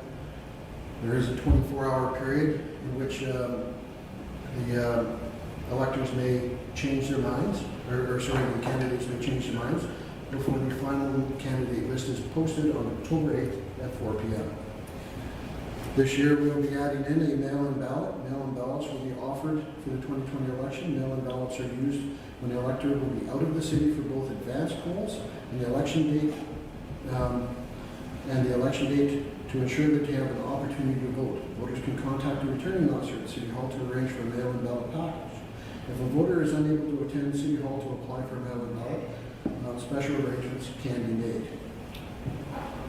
Care facilities, I can report that we've been in touch with several care facilities throughout the city, and we're having a discussion with them to arrange for special polls for those residents so they have an opportunity to vote in this election as well. The advanced polls are the opportunity for electors to vote on a date, time that is most convenient with their schedules. The 2020 election will host more advanced polls than in the past to provide more convenience for voters, as well as an attempt to limit the lines at polling stations if the opportunity to vote is more frequent. Advanced polls will be held at City Hall during the period of October 24th to November 4th. More details on the exact dates and times will be released as it gets closer, and we've attached a map of what the polling station at City Hall will be to this package. On election day, there will be 3 main polling stations for voters to attend. Each of the 2 field houses in the service center will be individual polling stations around the All Roads building at the exhibition grounds. Each polling station will be open on November 9th from 9 a.m. to 8 p.m. Eligible voters can cast their ballots at any of the polling stations. Once again, maps are attached outlining the setup for each polling station. It's important to note in previous elections we've used schools as polling stations. We felt that due to the pandemic and the situation, the ongoing situation, that was an untenable move at this point and would cause undue stress on students, parents, and teachers. So we opted just for the 3 main polls. This year we will be doing something else that we haven't done before. We'll be doing a drive-through poll. There will be a drive-through poll for this election on Monday, November 9th, 2020. The drive-through poll will allow electors to cast their vote without getting out of their vehicle. The drive-through poll will be located at Bud Miller All Seasons Park. Additional public notifications and maps and instructions on how to access the drive-through poll will be published close to the date of the election. Our election official and recruitment the city has completed recruiting election officials to work with polling stations, and training will begin shortly. And I'm very pleased to announce that we've had a very strong response to our request for polling workers. The options are the committee accept this report as information. The committee requests further information. This is in alignment with the strategic following area and legislative compliance. The City of Lloydminster follows the Saskatchewan Local Government Election Act. And the government indication is that Bylaw 20-2020, the election bylaw outlines the legislative requirements for managing the election. Budget and financial implications, the 2020 operating budget includes $60,000 to cover the cost of the election. If the school division has an election as well, the school division contributes to those costs as well. And back to you. Thank you, City Clerk. Any questions or comments? Councillor Torres. Thank you, Your Worship. So, you may have had it somewhere in here, but I didn't see it specifically. Is there anything that the city is doing to kind of promote social distancing while people wait in lines or anything like that? So as we roll out our communications plan and our communications team speaks to voting, we'll talk about how to vote safely, how to vote at the polls, and that's one of the reasons why we looked at a drive-through poll so that people could vote from their car and once again not be exposed to others in lineups. And then follow up to that, the car, is there a maximum number of people you can have in a vehicle? Or do we put any parameters around that? Well, right now we'll be looking for one elected per vehicle. Okay. We'll have to go through that. We're in constant discussions with other municipalities. If somebody shows up to vote, they will be allowed. Yeah. Well, I'm just making sure that you don't show up with like a minivan with like 7 people, every seat's filled, if, you know, whether or not that would actually work in practice and the flow of the drive-through. But No, it wouldn't, and we would try and limit the number of voters per car so that they can include what we vote for. okay, and then one other question I had is not necessarily contained in this type of information, but just to make sure that it's clear and it's out there, is eligibility for candidates, because we have some deferments going on with relations to taxes and utilities and things like that. Is there any effect that those deferments have on eligibility to be able to run for council? Not under the Saskatchewan Elections Act. Within Alberta, there is some limitations, but not under the Saskatchewan Okay. Elections Act. Never mind then. Thank you. Councillor Monroe. Just in terms of the mail-in ballots, if a person's unable to attend in regards to health, so what restrictions, because of COVID, a lot of people's comfort levels may not feel comfortable going into an area that has been highly popularized because of whether it's advanced polls or voting that day. Obviously, everything will be sterilized, but there are a lot of elderly people that probably necessarily don't feel comfortable. So are we considering that a health issue and they're eligible to have a mail-in ballot? Or what criteria are we putting in place for that justification? Obviously, we'll have discussions with any individual that has a concern about entering a polling station. That's why we have a drive-through poll to provide that opportunity for social distancing. Anybody that contacts us and has a concern about voting, we'll absolutely have those discussions. Our role here is to ensure that everybody that has a right to vote is given an opportunity to vote. Excellent. Perfect. Just what I wanted to hear. Councillor Baker. On your drive-through, are you looking at multiple areas that? We could, I believe if we could bring up the Bud Miller. This is what we've envisioned at this point in time in Bud Miller. You'll come in off the main road. We'll split into 2 areas for registration. You'll continue along those 2 roads. You'll receive your ballot, you'll mark your ballot, and then you'll exit out. So we're anticipating a huge uptake for the drive-through poll because of the convenience, because of the location. So we're anticipating lines, we're staffing towards that. We will tell everybody that we'll probably be at certain high peak times, some delays, but everybody that wants to vote will get a chance to vote. Yeah, I would agree with that, that's for sure. The other thing I was looking at was, as far as, I think there would be a lot of couples that would be coming, so, you know, I think that you'd have to have a minimum, at least 2. Yeah. And we'll have those discussions with the other municipalities to see how they manage those type of numbers in vehicles. Obviously, we'll have parents transferring their children home from school that will whip in and want to vote at that time, so children in the vehicle. Well, we understand those type of things. Okay. That's a good idea. Thank you, Secretary. Councilman Monroe. So just, is there a certain criteria that you would like to, because this could potentially get quite congested, individuals accessing the park, individuals accessing the aquatic center. Is there a certain demographic that you are trying to, you want everybody to vote? I understand that, but if you feel comfortable, are we trying to encourage you to attend a regular polling station? So we Or no? encourage people to vote where they feel comfortable. Okay. If you know that blue line that leads out, there'll be a separate access for the bioclinic center that day, so that we'll be able to have people coming to the bioclinic to access their programs. Won't be inconvenienced by the lineups of the vehicle coming in. We arrange for police officers and traffic control. Once again, wherever somebody feel comfortable, you may sit in line here where you may be able to go down to the Service Sports Center and vote quickly, so or to the exhibition to vote quickly. So we're encouraging people to vote early, if they can through the advanced polls. We're encouraging people to attend the poll they feel comfortable in. As I said, when we've looked at the care homes, we've had discussions with several of the care homes, and we will ensure that those residents don't have to leave their facilities to vote, and will be given an opportunity to vote where they're the most comfortable and safe.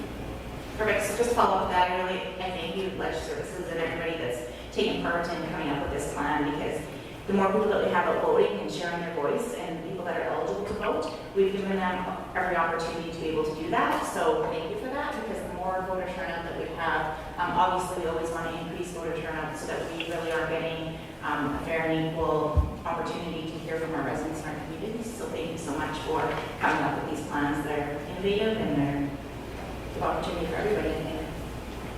Councilor McNeil. Thank you, Your Worship. Just on the rules of timing, of course, we encourage everybody to vote in advance polls and everything, just make that flow, because those typically don't have a very large lineup if we're going to have multiple of them, so that's good for social distancing. Should this drive-through poll have a really big uptake, and at 7:59 there's still 20 cars behind the lineup, I know the polls are open from 9 to 8. There's sufficient legislation to say, yes, we can continue to get these 20 cars through if it's after 8 o'clock, or is it down at 8? So the legislation allows that anybody in line at the polling station that closes polls is given an opportunity to vote. And that's whether they're in the vehicle lineup or whether they're in the lineup at the Service Sports Center or the exhibition, they're allowed to vote at that time. Good, thank you. Any other questions or comments? Councilor Baker, are you still with us? Yes, sir. I'm not sleeping either. Good to hear. Any questions? There you go. Any questions Your around? Worship, if I may, this is, first of all, I'd like to congratulate administration for this initiative. I believe that, and I have for many years, that the advance poll and the lack of mail-in voting has been absent to some degree within the system. And we have many residents that like to go south in the winter, enjoy the warm weather, and they've been big contributors and our property owners and what have you in our city, and many of them have been upset over the years because they had to wait till advance polls were available. So I think this initiative to extend that advance poll backwards, if you want to put it that way, and let them vote in October, early in October, is an initiative that you should carry on in the future. And I think that the general public will be very happy about that. Number two, it will sort out overcrowding. I realize this is a special year, but I'm talking every year. And many people will be very pleased to see that happen. It may cost a little more money for administration. I don't argue that point. But maybe we won't need as many polls if we spread it out over a bigger period of time. So I just think it was a great idea. I hope that where they pick the advance ballots up or mail-in ballots is a convenient location. And, if they can drop in and out of City Hall and pick up their advance ballots without too much trouble, or wherever you'd like to have it. But I think that's critical, that they are convenient. And I just wanted to congratulate the initiative of our administration for bringing this forward. Thank you. Thanks, Councilor Baker. City Clerk? Just further that, you can register for a mail-in ballot at this time, and once we have the ballots printed and all, they will be mailed out to the individuals who have registered. So they just come in and register to vote by mail, and at that point, we would, once we have the finalized list and the actual ballot, then we would submit it, along with instructions on how to vote. Any other questions?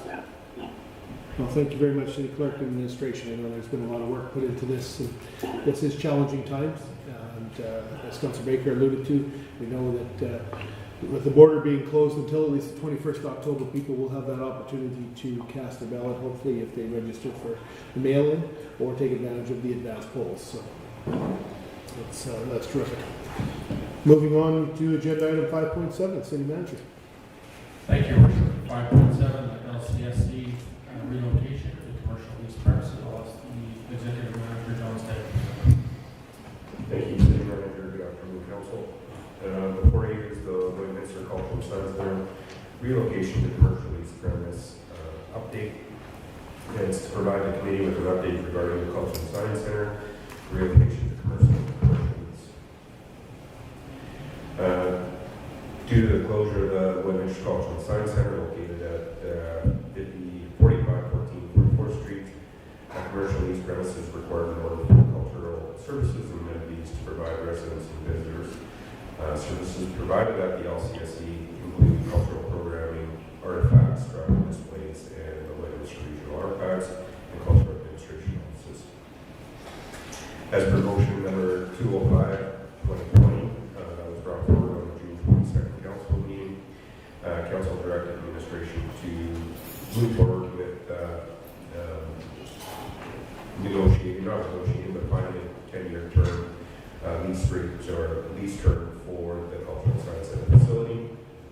The city issued a request for quotes on June 24th, seeking applications for a 10-year lease with an option for an additional 5 years for each of the vendors for approximately 11,000 square feet. There were other tangibles we had requested in the RFP. We'll get to that later in the presentation. The RFQ closed on July 2nd, 2020, with 7 submissions being issued to the city. The evaluation team initial review of the 7 submissions included the location, site proximity. One of the requirements within the RFQ was to preference would be in the Highway 17 location. The availability with regards to nearby tenants, lease options, the building space, which included the site plan, construction requirements, maintenance and condition, building age of the building, as well as the HVAC, did it have loading docks, wheelchair accessibility, value added, etc. And then obviously we reviewed it from the financial perspective. In the initial review, we were only basing that review on the unit rate that was submitted through the RFQ. The initial review revealed that there was 4 out of 7 submissions that had the highest score. I just want to make a note, the order of the submissions on the are on the information report were how they were received. So in order of when they were received from a time perspective.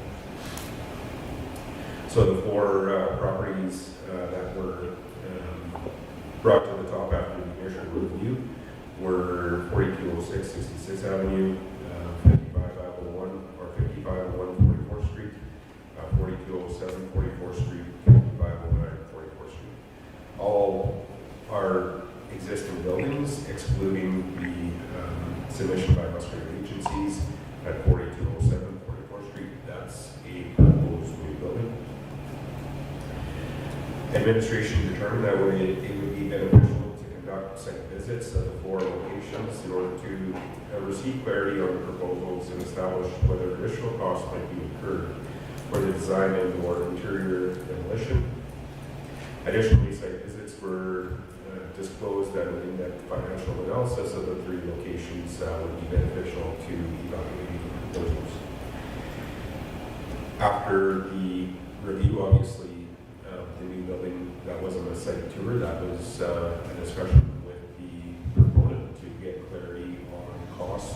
But the other 3 buildings were toured by a number of staff, including the evaluation committee with city manager also attending those tours. The financial impact analysis or lease rates over a 10-year term, along with incorporating estimating tenant improvement costs for financial or facility to move in ready, would provide necessary information for administration required to bring a recommendation forward to the September 28th, 2020 regular council. So out of the 4 submissions that were reviewed, one of the submissions were, after the site visit, was eliminated based on the amount of cost required in order to get it to in the same condition as the other buildings. So there was significant demolition costs involved in one of the buildings there. And then the 3 remaining buildings that were out of the top 4, out of the initial, were all evaluated from a cost of a 10-year lease. So their lease rate over 10 years, plus any additional cost that it would take for the city to be moving ready. And that's the evaluation the administration is going to bring forward on September 28th. I'll pass it back to your worship if there's any questions. Thank you, Executive Manager Stan. Questions or comments? Councilor Torres. Thank you, Your Worship. Yeah, I just wanted to say that thank you for going through the process that was gone through. You know, there's a couple things that was mentioned in the IR that I think are really important, which is focusing on finding buildings that A, meet the space requirements, and B, meet the requirements as far as location, because you know what, it is possible that you could throw this in the middle of the industrial park, but at the same time, we want it to be a good product that's accessible to the public on a regular basis so that we can get people in there and get people using it over the period that it's going to be there. And so I think that that's important. And then going through the process of actually taking a site visit to see what you're really up against. And when you look at the lease rate, you know, not all is equal when you're looking at one building to the next. So taking a look at the buildings, that would give you a really good idea of what you're up against from an improvement side of things. And then getting the whole package together and doing a kind of a total look at, all right, what's the city's all-in cost on doing these things, and how can we really budget for this over the next handful of years to make sure that we've got the right product that the city can afford, where we can improve or provide an improved product over the next period while we're determining what we're going to build for our new facility and exactly, I assume, where it's going to be. It's going to be the same, but what else we're going to provide and how we're going to get there and start applying for grants, start applying for fundraising and everything. So I just want to say good job on taking the right steps. It may have, I'm guessing, taken a little bit longer than planned, but at the same time, wherever we get to, I think is going to be overall a better product for the community and hopefully at a cost that we can afford. Yeah, thank you, Councillor. Yes, we were planning to bring this forward in August meeting. After the original submissions, we had indicated to all the proponents that it was coming in August 17th. We had to go back and ask for an extension on all the submissions that were put in, and everybody gave us that extension. So we wanted to make sure what we're bringing forward is the right option for the city with regards to all the aspects of it. It was very complex once we started getting into it, and you'll see those submissions and results come September 28th. Okay. Councilor Dutcher. Yeah, just to piggyback on that, if I could, Worship, I guess, I think the piece that we've heard in a lot of feedback that was coming from community members and people who support the site center as well, is that they wanted, I think, to see the city acknowledge kind of the importance of the center. And I think taking our time to go through these processes, ensure that not only is it the right place and what services and how it will actually present a quality product, as Councilor Kurzman said, those are all important pieces going forward. So I appreciate that extra dig in to take a good look at this, and it's, again, honoring, I think certainly the value of the current place that we have, the users who use it, and certainly the community members that have really played an intrinsic role in terms of supporting that center as well where it is today. Thank you. Any other comments? Councilor Baker, did you have any questions or comments on the presentation? No, not right now. Thanks. Thank you, Councillor. We'll look forward to that presentation coming forward to Council on the 28th. Thank you very much, Executive Manager Stan. Moving on to agenda item number 6, which is governance and priority matters. 6.1, I'll look to the City Manager. Thank you, Your Worship, for 6.1, Land Use Bylaw 5/2016 text amendment, Commercial C3 District. I'll ask Anthony to come forward with that.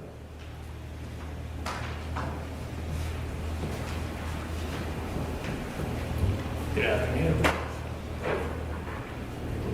Good afternoon. Good afternoon, Anthony. Welcome. Thank you. The purpose of the report is to provide the committee with information pertaining to an application to amend the land use bylaw by adding pet care facilities as a discretionary use within the C3 Neighbourhood Commercial District. Administration received a text amendment application on August 10, 2020, requesting the addition of pet care facilities as defined in the land use bylaw as a development where household pets such as dogs and cats are washed, groomed, trained, or boarded during the day, and may provide the incidental sale of products relating to the services provided. This use may not have any outside enclosures and may not allow keeping of animals overnight. The purpose of this district is to provide for small-scale, convenience, commercial services catering typically to the needs of local neighborhood residents and consisting primarily of retail sales, limited service functions, and opportunities for residential development. An initial review by the administration has determined that the use is consistent with the intent of the C3 district. The use is considered permitted within the central commercial C1 and highway corridor commercial C2 districts. A 21-day referral period soliciting comment from internal and external agencies and the general public ended September 18th. No concerns were received. This amendment is not site-specific in nature and should be approved will affect all properties within the neighborhood commercial district. In order to allow pet care facilities as a discretionary use in the C3 district, an amendment to the land use bylaw is required. Thank you. Thank you, Anthony. Any questions? Councilor Buckingham. Thank you, Your Worship. Thanks, Anthony. The non-site specific issue, is this something that's common or something we should be concerned about as far as we're now opening that up to multiple, if you see the map that was included with this, there's multiple locations where it shows that this will now be an allowable thing.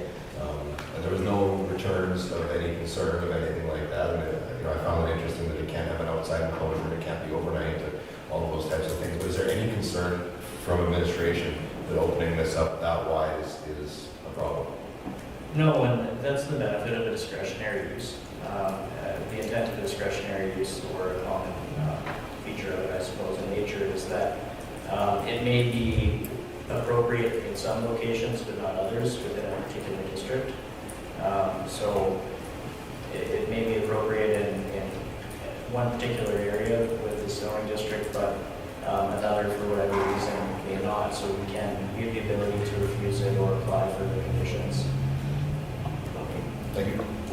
Councilor Torres. Thank you, Your Worship. Yeah, one of the things I appreciated about this application is it is changing it to discretionary use rather than allowable use. So then council would have an opportunity to comment or to approve or not approve if this came, or if it became a discretionary use. So if there's something site specific on one of the applications that come forward that really don't work with the use for that particular type of business, the council has the ability to kind of dig their heels in and say, well, this actually won't work for reason A, B, C. And it also gives the opportunity for, any surrounding kind of businesses still, or homeowners, residential, to have a chance to speak to the item before it ultimately goes to council for a decision. So if we are going to do it, which to me, I don't see a big issue with, having it as discretionary use is perfectly reasonable, and I don't see why we would go any other route. I understand why we wouldn't go as permitted use, but discretionary makes sense to me. Thank you. Any other comments from the table? Councillor Baker, anything to add? You're talking, a couple of speakers broke up, so I really couldn't hear them, Your Worship. But you're talking the cultural center? We're talking, we're talking the land use bylaw amendment, neighborhood commercial C3 district for potential, we're looking at some, a change, an alternate use or a discretionary use change for the pet care facilities. Yeah, okay. Well, I guess it's okay for now. I didn't hear Aaron or Jonathan, Your Worship. Okay, thank you, Councillor. We'll try and turn them up a little louder. Councillor Dodge. So just a quick question, I think, because when I look at those red sites, those are all the areas that are currently designated as C3 commercial. That's correct. But those aren't the only places that we could see pet care go into any other facilities as well. Nope. So the guy down the street who lives in Parkview from me could apply and get it, and where you go and do some pet care facilities in his basement or backyard or back deck or whatever he does. No, not within, it wouldn't be a use that would be allowed in any residential. Okay, it's just, okay. Just the C3, there are other commercial districts, the C1 and the C2 as well, which aren't shown on the map. Okay, yeah, because I got the impression it was more than just the red areas that we're talking about, and I was just trying to sort through that. You good, Councillor? Yep. Okay. Last call around the table. Thank you very much, Anthony. We'll look forward to that coming to City Council. Thank you. Moving on to 6.2. I'll look to the City Manager. Thank you, Your Worship. For 6.2, road closure repealing bylaw, I'll ask the city clerk to provide all the resolutions. Thank you, Your Worship. The item I have before you is road closure repealing bylaw. Previous road closure bylaws have served their purpose and administration is proposing to repeal them. Road closure bylaws are utilized by administration to close portions of roads that are not yet developed but exist in a legal plan. Often a road is being closed so that property can be consolidated and purchased by a third party. Once the road has been closed and the property has been consolidated or sold or repurposed, the road closure bylaw is no longer needed. And the objective is to repeal outdated bylaws that have served their purposes. Just a note for council, there's 18 bylaws that we're looking at repealing in this bylaw, with this bylaw dating back to 2003. And the options for the committee is the committee accept this report as information. The item be brought forward to a future regular council meeting for decision. Committee requests more information. The item be brought forward to a future regular council meeting for decision. Or the committee requests more information. The item is in line with the following strategic areas: open and responsive government. By maintaining an updated governance document suite, the city can ensure it's providing the most up-to-date information to the public and can act more responsibly. Thank you, City Clerk. House Field of Thunder. That's a red tape production if I've ever heard one from here from the province. But I'll look to you, Councillor Torreson. Thank you, Worship. So just to be clear, on all of these, are these the only outstanding road closure bylaws, or these are only the ones that meet that standard where it's otherwise been subdivided at this point or sold or something like that? These are the ones that meets the standards that they've been dealt with at this point. So then there's others where road closure bylaws are in effect, but it hasn't met those other criteria. I'm not aware off the top of my head, but yes, that would be the ones that meet the criteria that we're repealing right now. Okay. So there could be a list of other ones that come up down the road, theoretically, if there's other that haven't met that criteria yet. Okay. Any other questions? Councillor Baker, do you have any questions about the proposed bylaw? About the road closure, Your Worship? Yes, sir. Just a question. It's more of an information thing. When we publish these bylaws, it doesn't tell me where those roads are. It's just a list of road closures and 15 different bylaws, and I don't even know where they're at. And I don't even know what effect we're going to have if we do close them or open them. And I just wondered if in the future we could put an address there so we knew what was going on with that kind of stuff. I'll ask the City Clerk to respond to that.